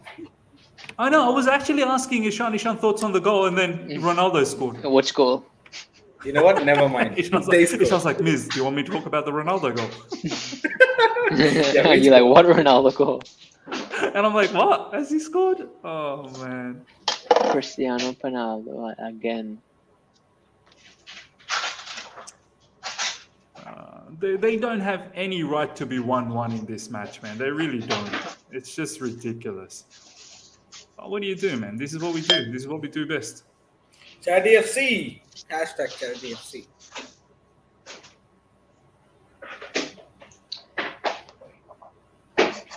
So don't worry, we get to feast on Advait's tales next week. Don't worry, you'll feel better. We get to feast Real Madrid versus Man City. We have something to feel better about.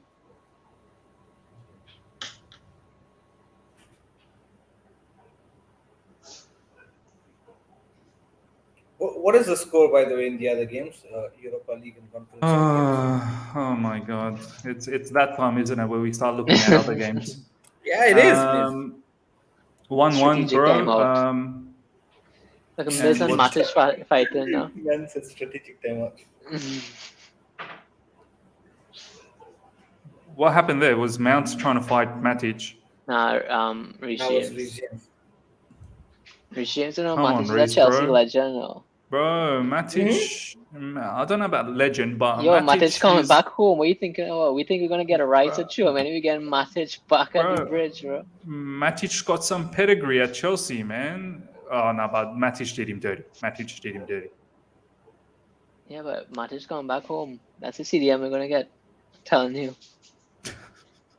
Why do you think he said he's leaving? Matic stamped on him, man. Should that be looked at? That was a stamp. Oh my God. Yeah, that was a stamp. Are they gonna look at this? No. Why should VAR look at that kind of stuff? Oh yeah. No Why chance. don't look at Man United stuff? He clearly stamped on his backside.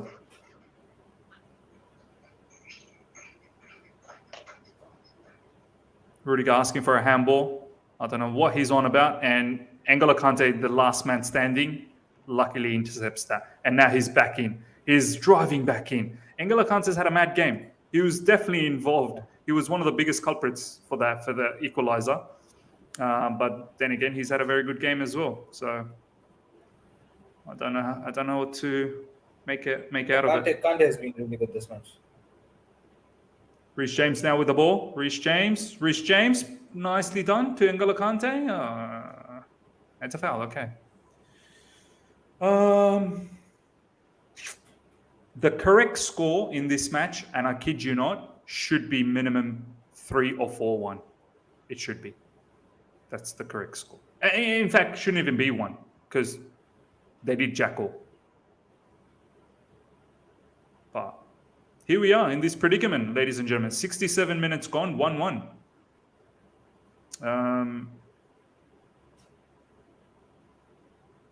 It just burns me, man. Even Arsenal put this team away.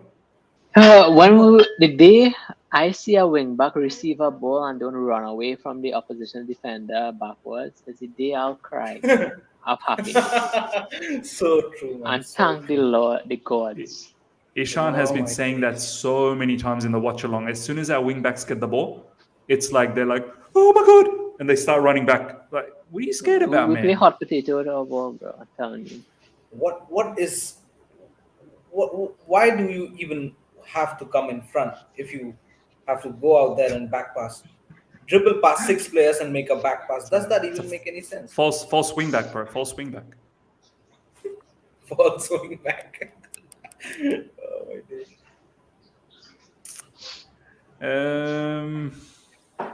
Yeah, a lot of people are saying Miz, Lukaku. I would bring him on. yeah.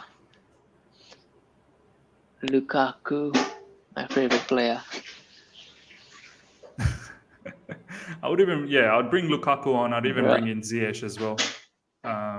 Your favorite player. My favorite player. Yeah, just bring both of them in. Who's Yeah, Ishan's favorite player? Ishan's favorite. Ishan doesn't have a favorite player. He's just. My favorite player is Disappointed Thomas always. Tuchel, man. Thomas Yeah, that's his Tuchel. favorite player. Tuchel out. Wait, what? Who said that? Jeez, that was my cousin. Bro, bring your cousin live. Bring him here. Nah, he's like your Oh, cousin. here we he go. just The text much. Lukaku is coming on, and And also Pulisic. Christian Pulisic. I'm pretty sure Ziyech will be next up. Pulisic and Lukaku coming on. It's probably the same instruction given to Pulisic. Yeah, God, I'm they make telling an you, impact, son. God, they make an impact. Lukaku is make going an to impact. score, turn his Chelsea career around just in time for the FA Cup final. I'm telling you. Do you know what, Ryan, and to the live chat and Ishan as well? This is a game made for Lukaku. Like, this is a team you're up against your team Yeah. that disrespects you on a regular. Not to say we don't disrespect, we No, do they as well, booed but him when he was Listen, I warming think up. so. The way Kai Havertz got the opportunities, if Lukaku go get those, it's going to be interesting to see. I think so. He's going to capitalize at least one of those. He will have a this is what first I want touch to that see. ends up This being is a what I want goal. to see. This His is what I first want to touch see. will go into the net and score. It will be 2-1. Telling you. I'm hoping Lukaku has the fire in his belly to show up against Man United. This is a club that's disrespected you massively, still does. Not to say we don't, we do as well. So you got two clubs that are disrespecting you, but at least one is paying you, the other one is not. So, go out there and do the job. Go out there and do the job, Lukaku, please. Lukaku. Who came off for Pulisic? Timo? Yeah. But look again. So, I'll Timo tell and you Havertz that. off, yeah? Let me tell you that. Lukaku just made some good movement to receive the ball on his foot, and nobody played it vertically to him. Tell you. yeah, we don't like verticality. We don't do that. We don't do that Enough with here. verticality. We Enough only of that. like sideways. Sidewinding snake is what we are. Sidewinding snake. Yo, I'm on the Lukaku hype, Fred. I'm here all alone. But one Come day on, Lukaku. the hype will be full again. And I'll be there Come waving on, the Lukaku. flag. Bang in a goal, bro. Bang in the winner, bro. Bang in the winner. Reece James whips in a cross, and it's being defended once again. And yet another corner. We cannot. I have to be honest. We should be winning this. I'm not saying we need to win, because what is a need anymore? But we should be winning this. We really should be winning this, if I'm being absolutely honest. Some people are saying West Ham are in the mud again. Yes, Frankfurt They are. scored. They are. Wow. Frankfurt in. Our CDM is a Champions League winner. Theirs can't even get to Europa League final. Yeah, that's right. That's gonna be my tweet. That's gonna be my tweet. Yeah, I do it unless for the experiment to see how much easy you can get, please. Bro, the amount of insults I'm gonna get before I fly, I don't deserve that. You'll Man, understand it's we lose already 200 predicted what's gonna followers happen real there. quick. Huh? What was that, Yeah, right? if I could tweet something, just lose 200 followers real quick. Last time I tweeted something about Declan Rice, I lost 200 followers in like 5 minutes. Honestly, boys, I guarantee you, if I tweet this out before I travel, I think they'll cancel my plane. They will literally call up and cancel my plane. Nah, you should What's tweet it, bro. happening? Please.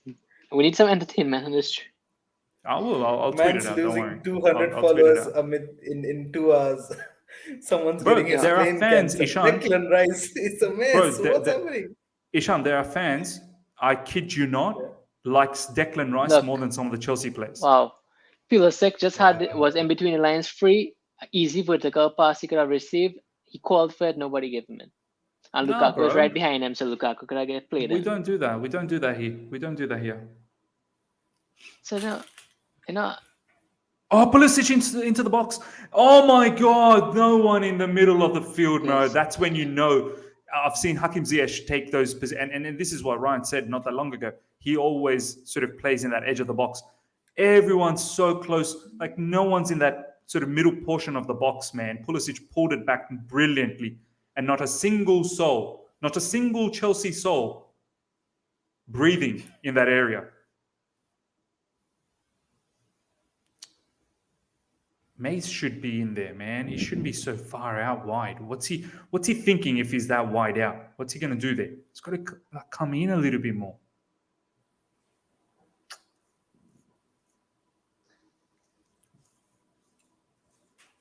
Mason kind of reminds me of a player at Chelsea. If I say it, I'll get in trouble. Who, bro? Say it. Starts with a W. Bro, the live chat's gonna come after you. You know, right? What's up? What's about, bro? Ryan just said Mason Mount reminds him of a player that starts with the letter W. I'm not gonna say anything. Maybe we have many players that start with the letter W. If I tweet, let's see who could lose more William followers. Gallas? William Yes. Gallas? I prefer not to Exactly speak. that. I Willie prefer Caballero? not to speak. No, Willie. William Gallas, yeah. That's what I was talking about. I prefer not to speak. If I speak, I'm gonna be in trouble. That's right, bro. That's right. Jorginho's now down. See what goes on there. The Blues, the game is dead. Declan in Ireland, I'm just praying that there isn't a wicked sting in the tail. As the game gets closer and closer. I did predict 1-1. I said it was going to be 1-1, so... Should it be 1-1? I don't think so, but I did predict that. Bat Night, I'm so frustrated. I mean, you know what? I want to bring this comment up. Bat Night is saying, I'm so frustrated. Caps letters. In They're caps, really like he's damn frustrated. Yeah. I want to ask each and every one of you guys, and some of you guys insulted me in All You Can Eat Chelsea when I was, deemed to be negative, when I was merely just giving my, opinion. There's a reason why I wasn't so upbeat for this match, because I know how, like, we don't always play. In this match, we've actually played good football, but it's back to the original issue, which was not being clinical. But it's either not being clinical, it's not playing good football. Whatever the case is, I'm accustomed to what Chelsea brings, right? We're not ruthless, bottom line. That's what I'm trying to say. And, Bat Knight's commentary, I'm so frustrated. Did we think otherwise? I want to ask you guys in the live chat, and also Ishan and Ryan as well. Did we think otherwise? Did we actually think it's going to be a romping? Did we think this was going to be a Southampton style 6-0 against Man United? Is that what we thought? I mean, I set myself up. I said to myself that it's a 1-1. He said it hurts, Miz. I mean, does it really though? Yeah. I mean, Ishan, did you expect us to play creme de la creme style of football? Like, is that what you expected? I think yes, we did. No, We just didn't put it away. We did play really good, I think. We did play good football. I would say we played 8 out of 10 football today. I would give it 8 out of 10. Well, first half, I would say, not second. Yeah, not so much second half. But then it frustrates me that we could see the easy passes these players could make to break down lines, and they just don't. I don't know but who is to blame for that? Man United is pressing relentlessly, but like a headless chicken. There's no coordination in their press. Bro, do you know who their manager is? The father of press. How dare you? The father of deep press. No, that's all. Is Ronaldo open? Cool. Ronaldo's open. Oh, big save from Mendy. These guys are going to score, aren't they? These guys are going to get the winner. Is that we're going to see 2 CUs today. Right, that was my prediction. So they're going to get... Hey, wait a minute. Wasn't he offside? No, that doesn't happen against Chelsea. Sorry.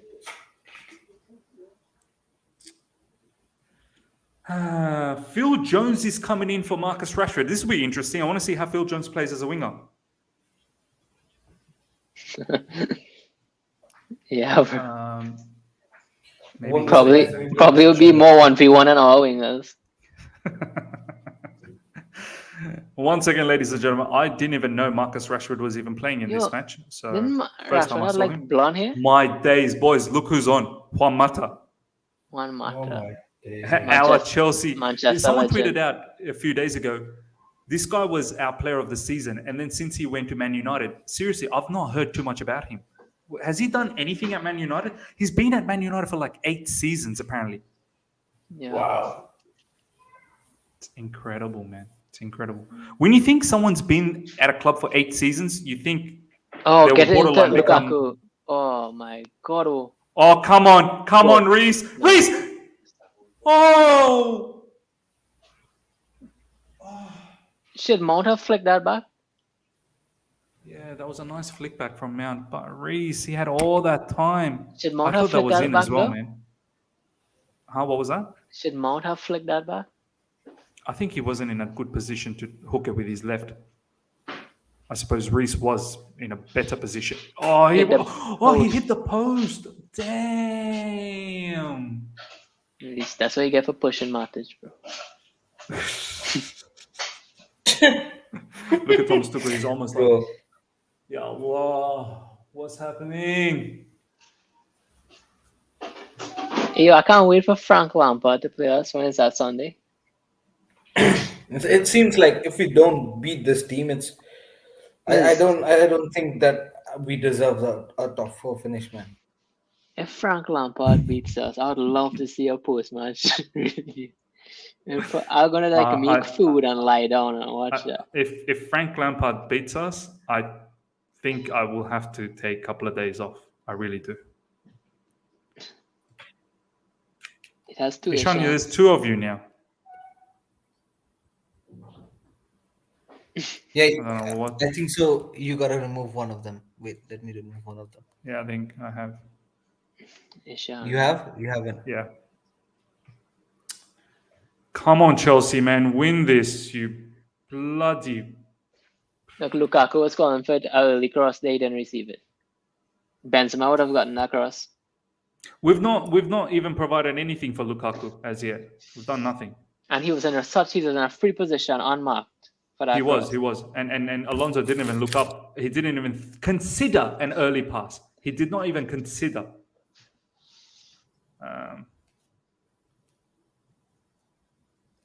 Yeah. That's the thing is, when I see him, I see somebody's. I wouldn't say he's given 0. He's getting to good positions. Yeah.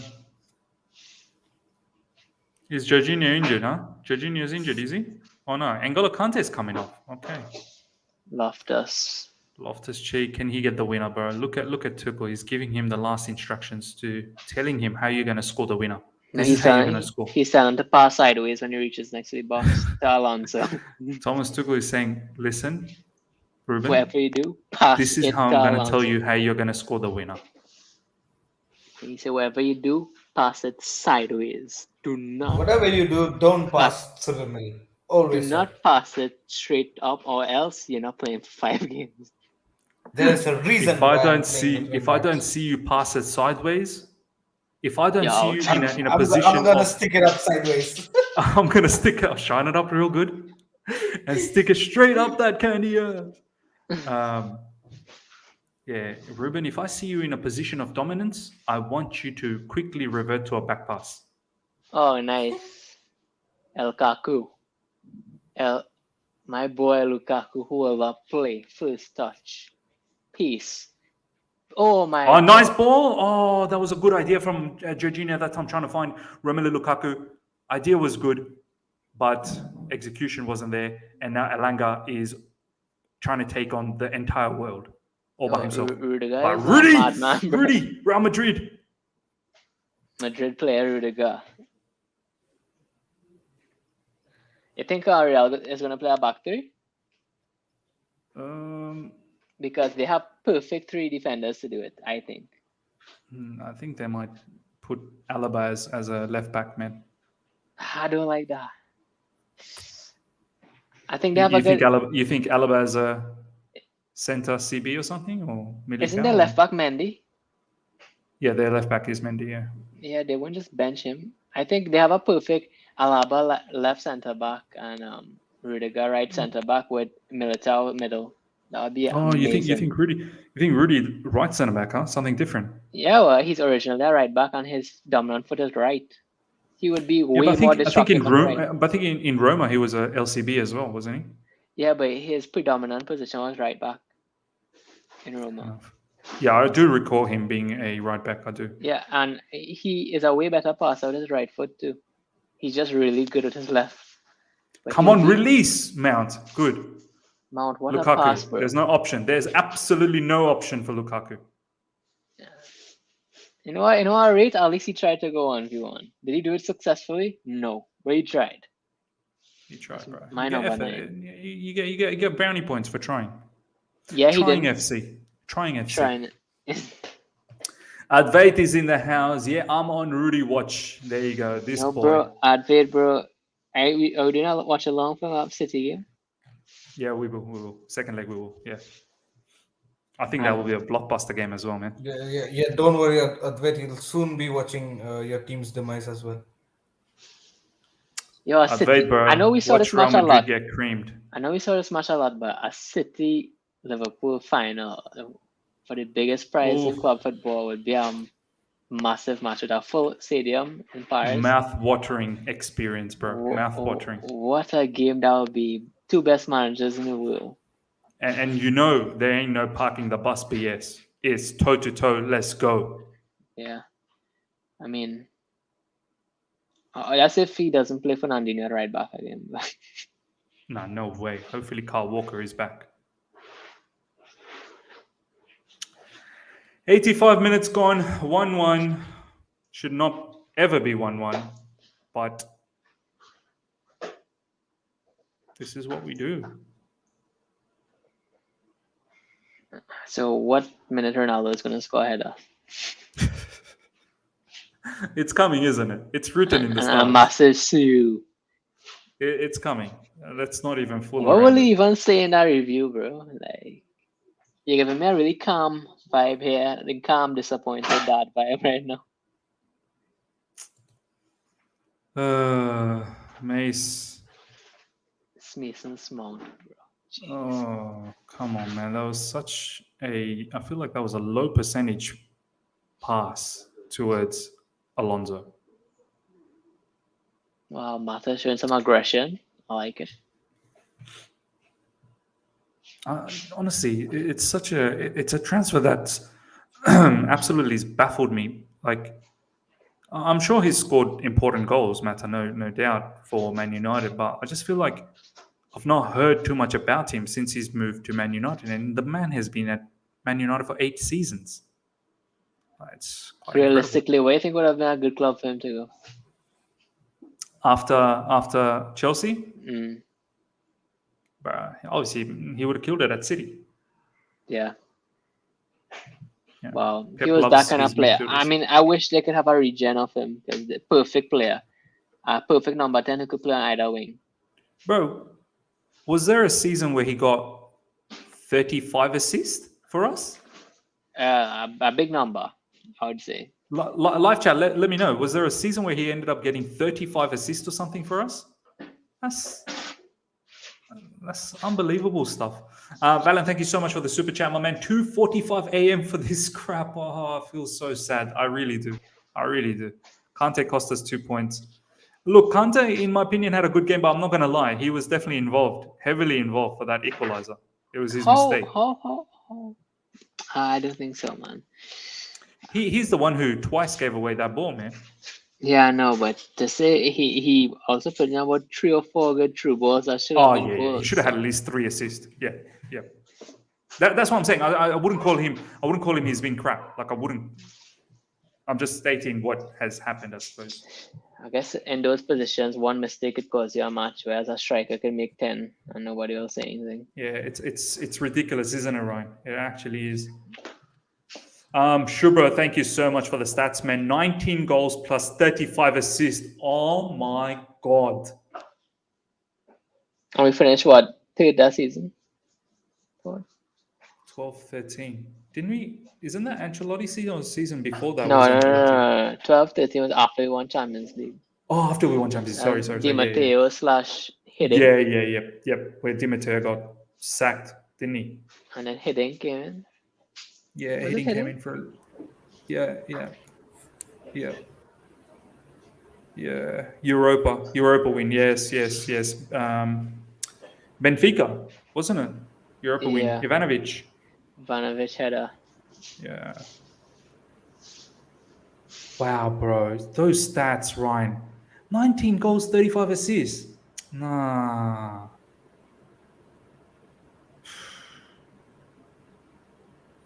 Man. That are some zombie numbers, man. Some FIFA numbers. Yeah, that actually is. What do you think? Imagine if social media was as wild as it is like Yeah, now, like exactly. it was back then. Oh my People would have days. creamed all over one another.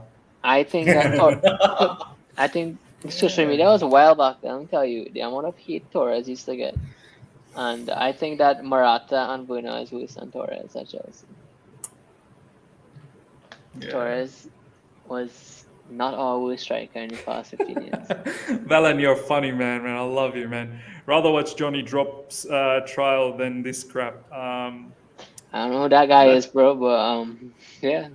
That trial is going a bit. That trial is mad. moving mad. That trial is moving mad. Ryan, he's talking about Johnny Depp and his trial. Yeah, I know. Yeah. That trial is moving Johnny mad. Drop. Ladies and gentlemen, we've now hit 90 minutes, 3 more minutes to go. Like I expected, 1-1. It is still 1-1. And God, I got scared. Maybe Man United. Man United's coming again. Tellers whipping in across. Come on. Reece, launch a counter, Reece. You got the man. Good ball. Yes, come on. Come on. Oh my God, that pass was so... Alonso, my days. Look. Oh, wow. Chelsea Football Club with the exquisite counter-attack. Exquisite. That's the counter-attack that I live for. That's the counter-attack that I woke up at 4 a.m. for.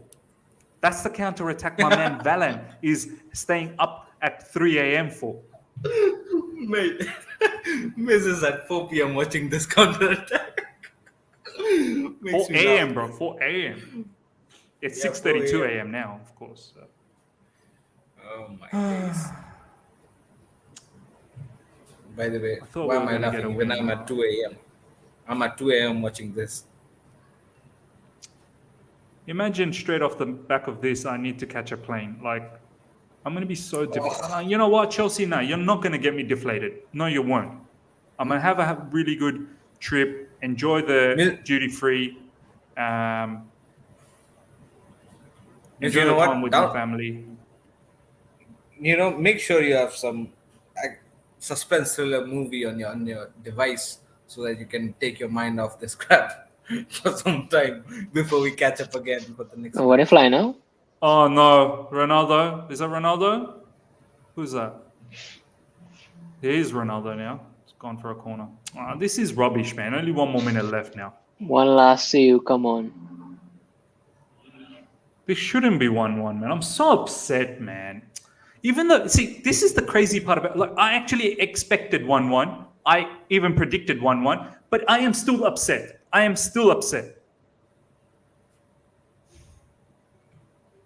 upset because of the chances we've missed, man.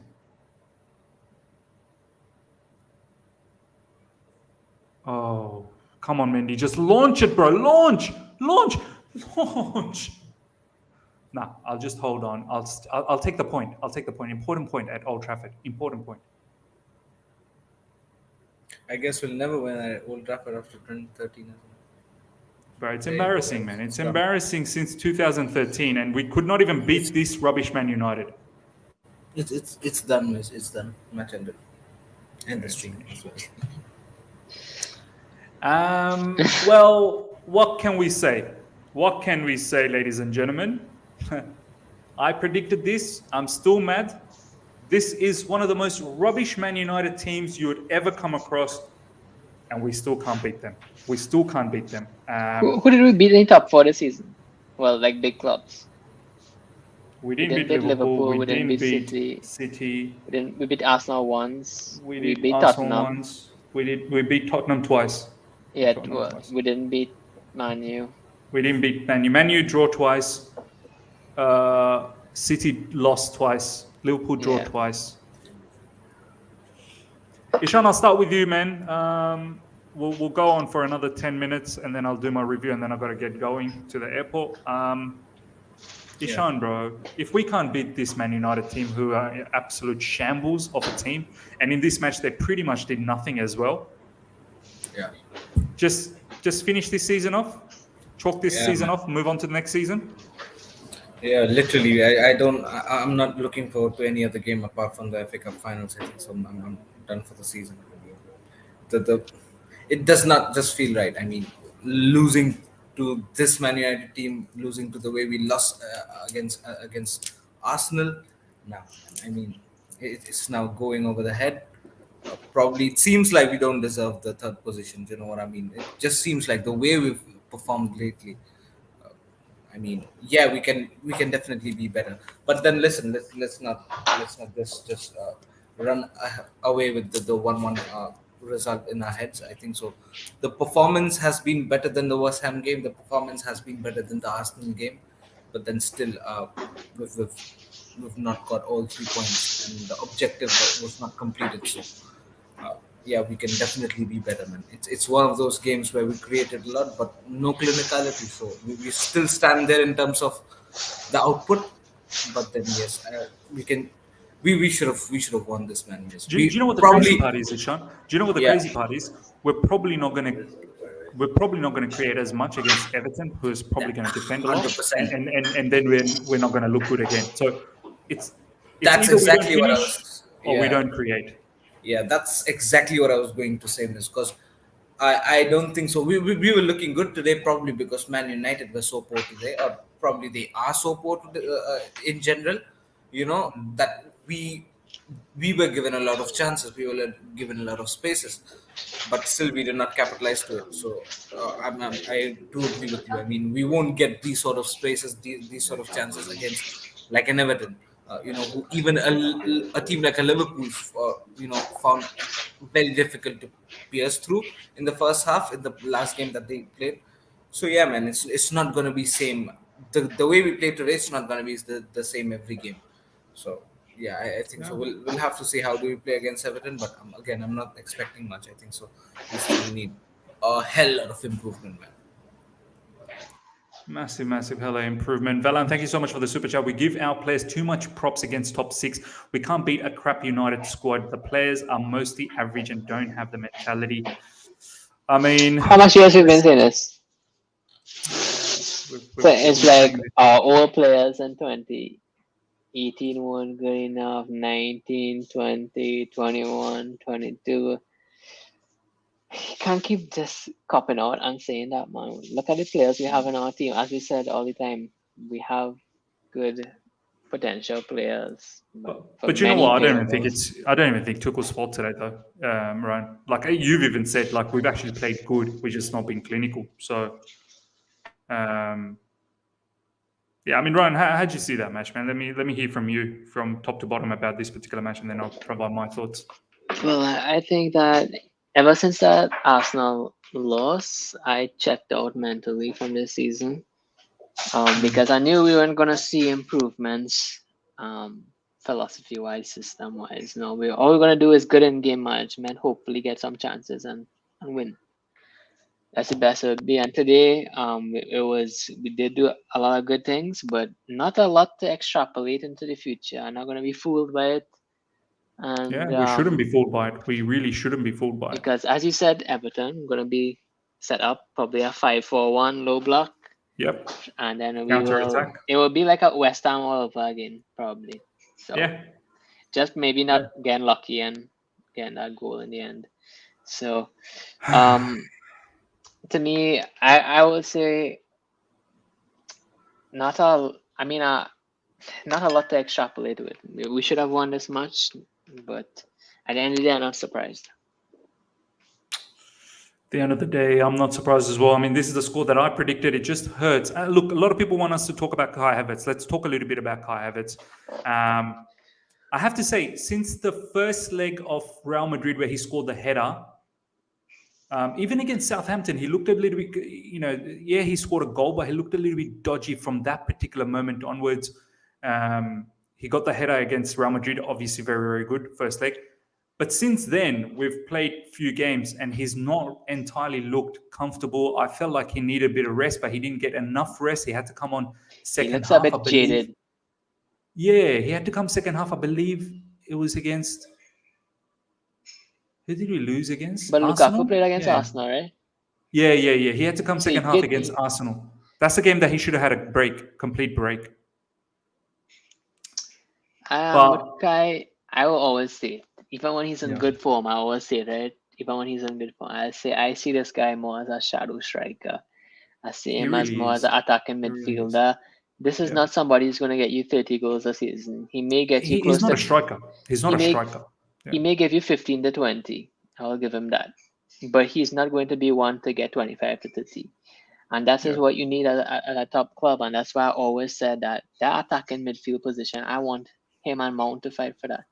And that's why I always try to believe in the Lukaku dream, because I still think we need a top striker at Chelsea, and we have one. We just need to make it work.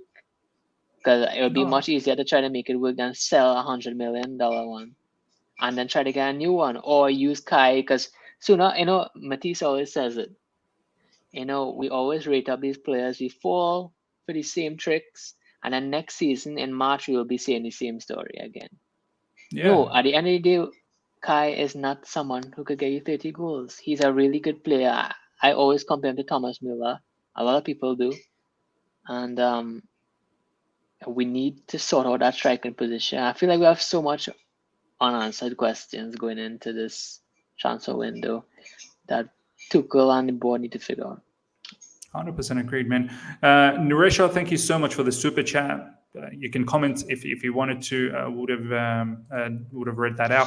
Shingo, expected goals, Man United 0.42, 1-1. Expected goals for us 2.09. Chelsea, we should have killed the game at first half. Especially sorry for Reece James, by far man of the match. He didn't deserve this draw. 100%. I mean, Ishan, I want to ask you the same question as I did to Ryan. I've always maintained that I don't think Havertz is someone that you can expect to get striker type of numbers, 20, 25 goals, 30 goals, maybe even a season if you want to win the league. I've always looked at him as a second striker, sometimes even as a cam.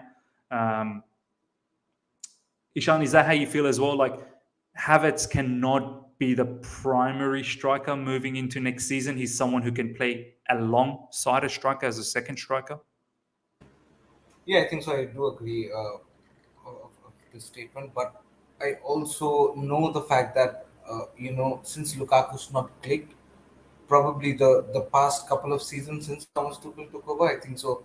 We've been more of a team where a false nine has worked for us.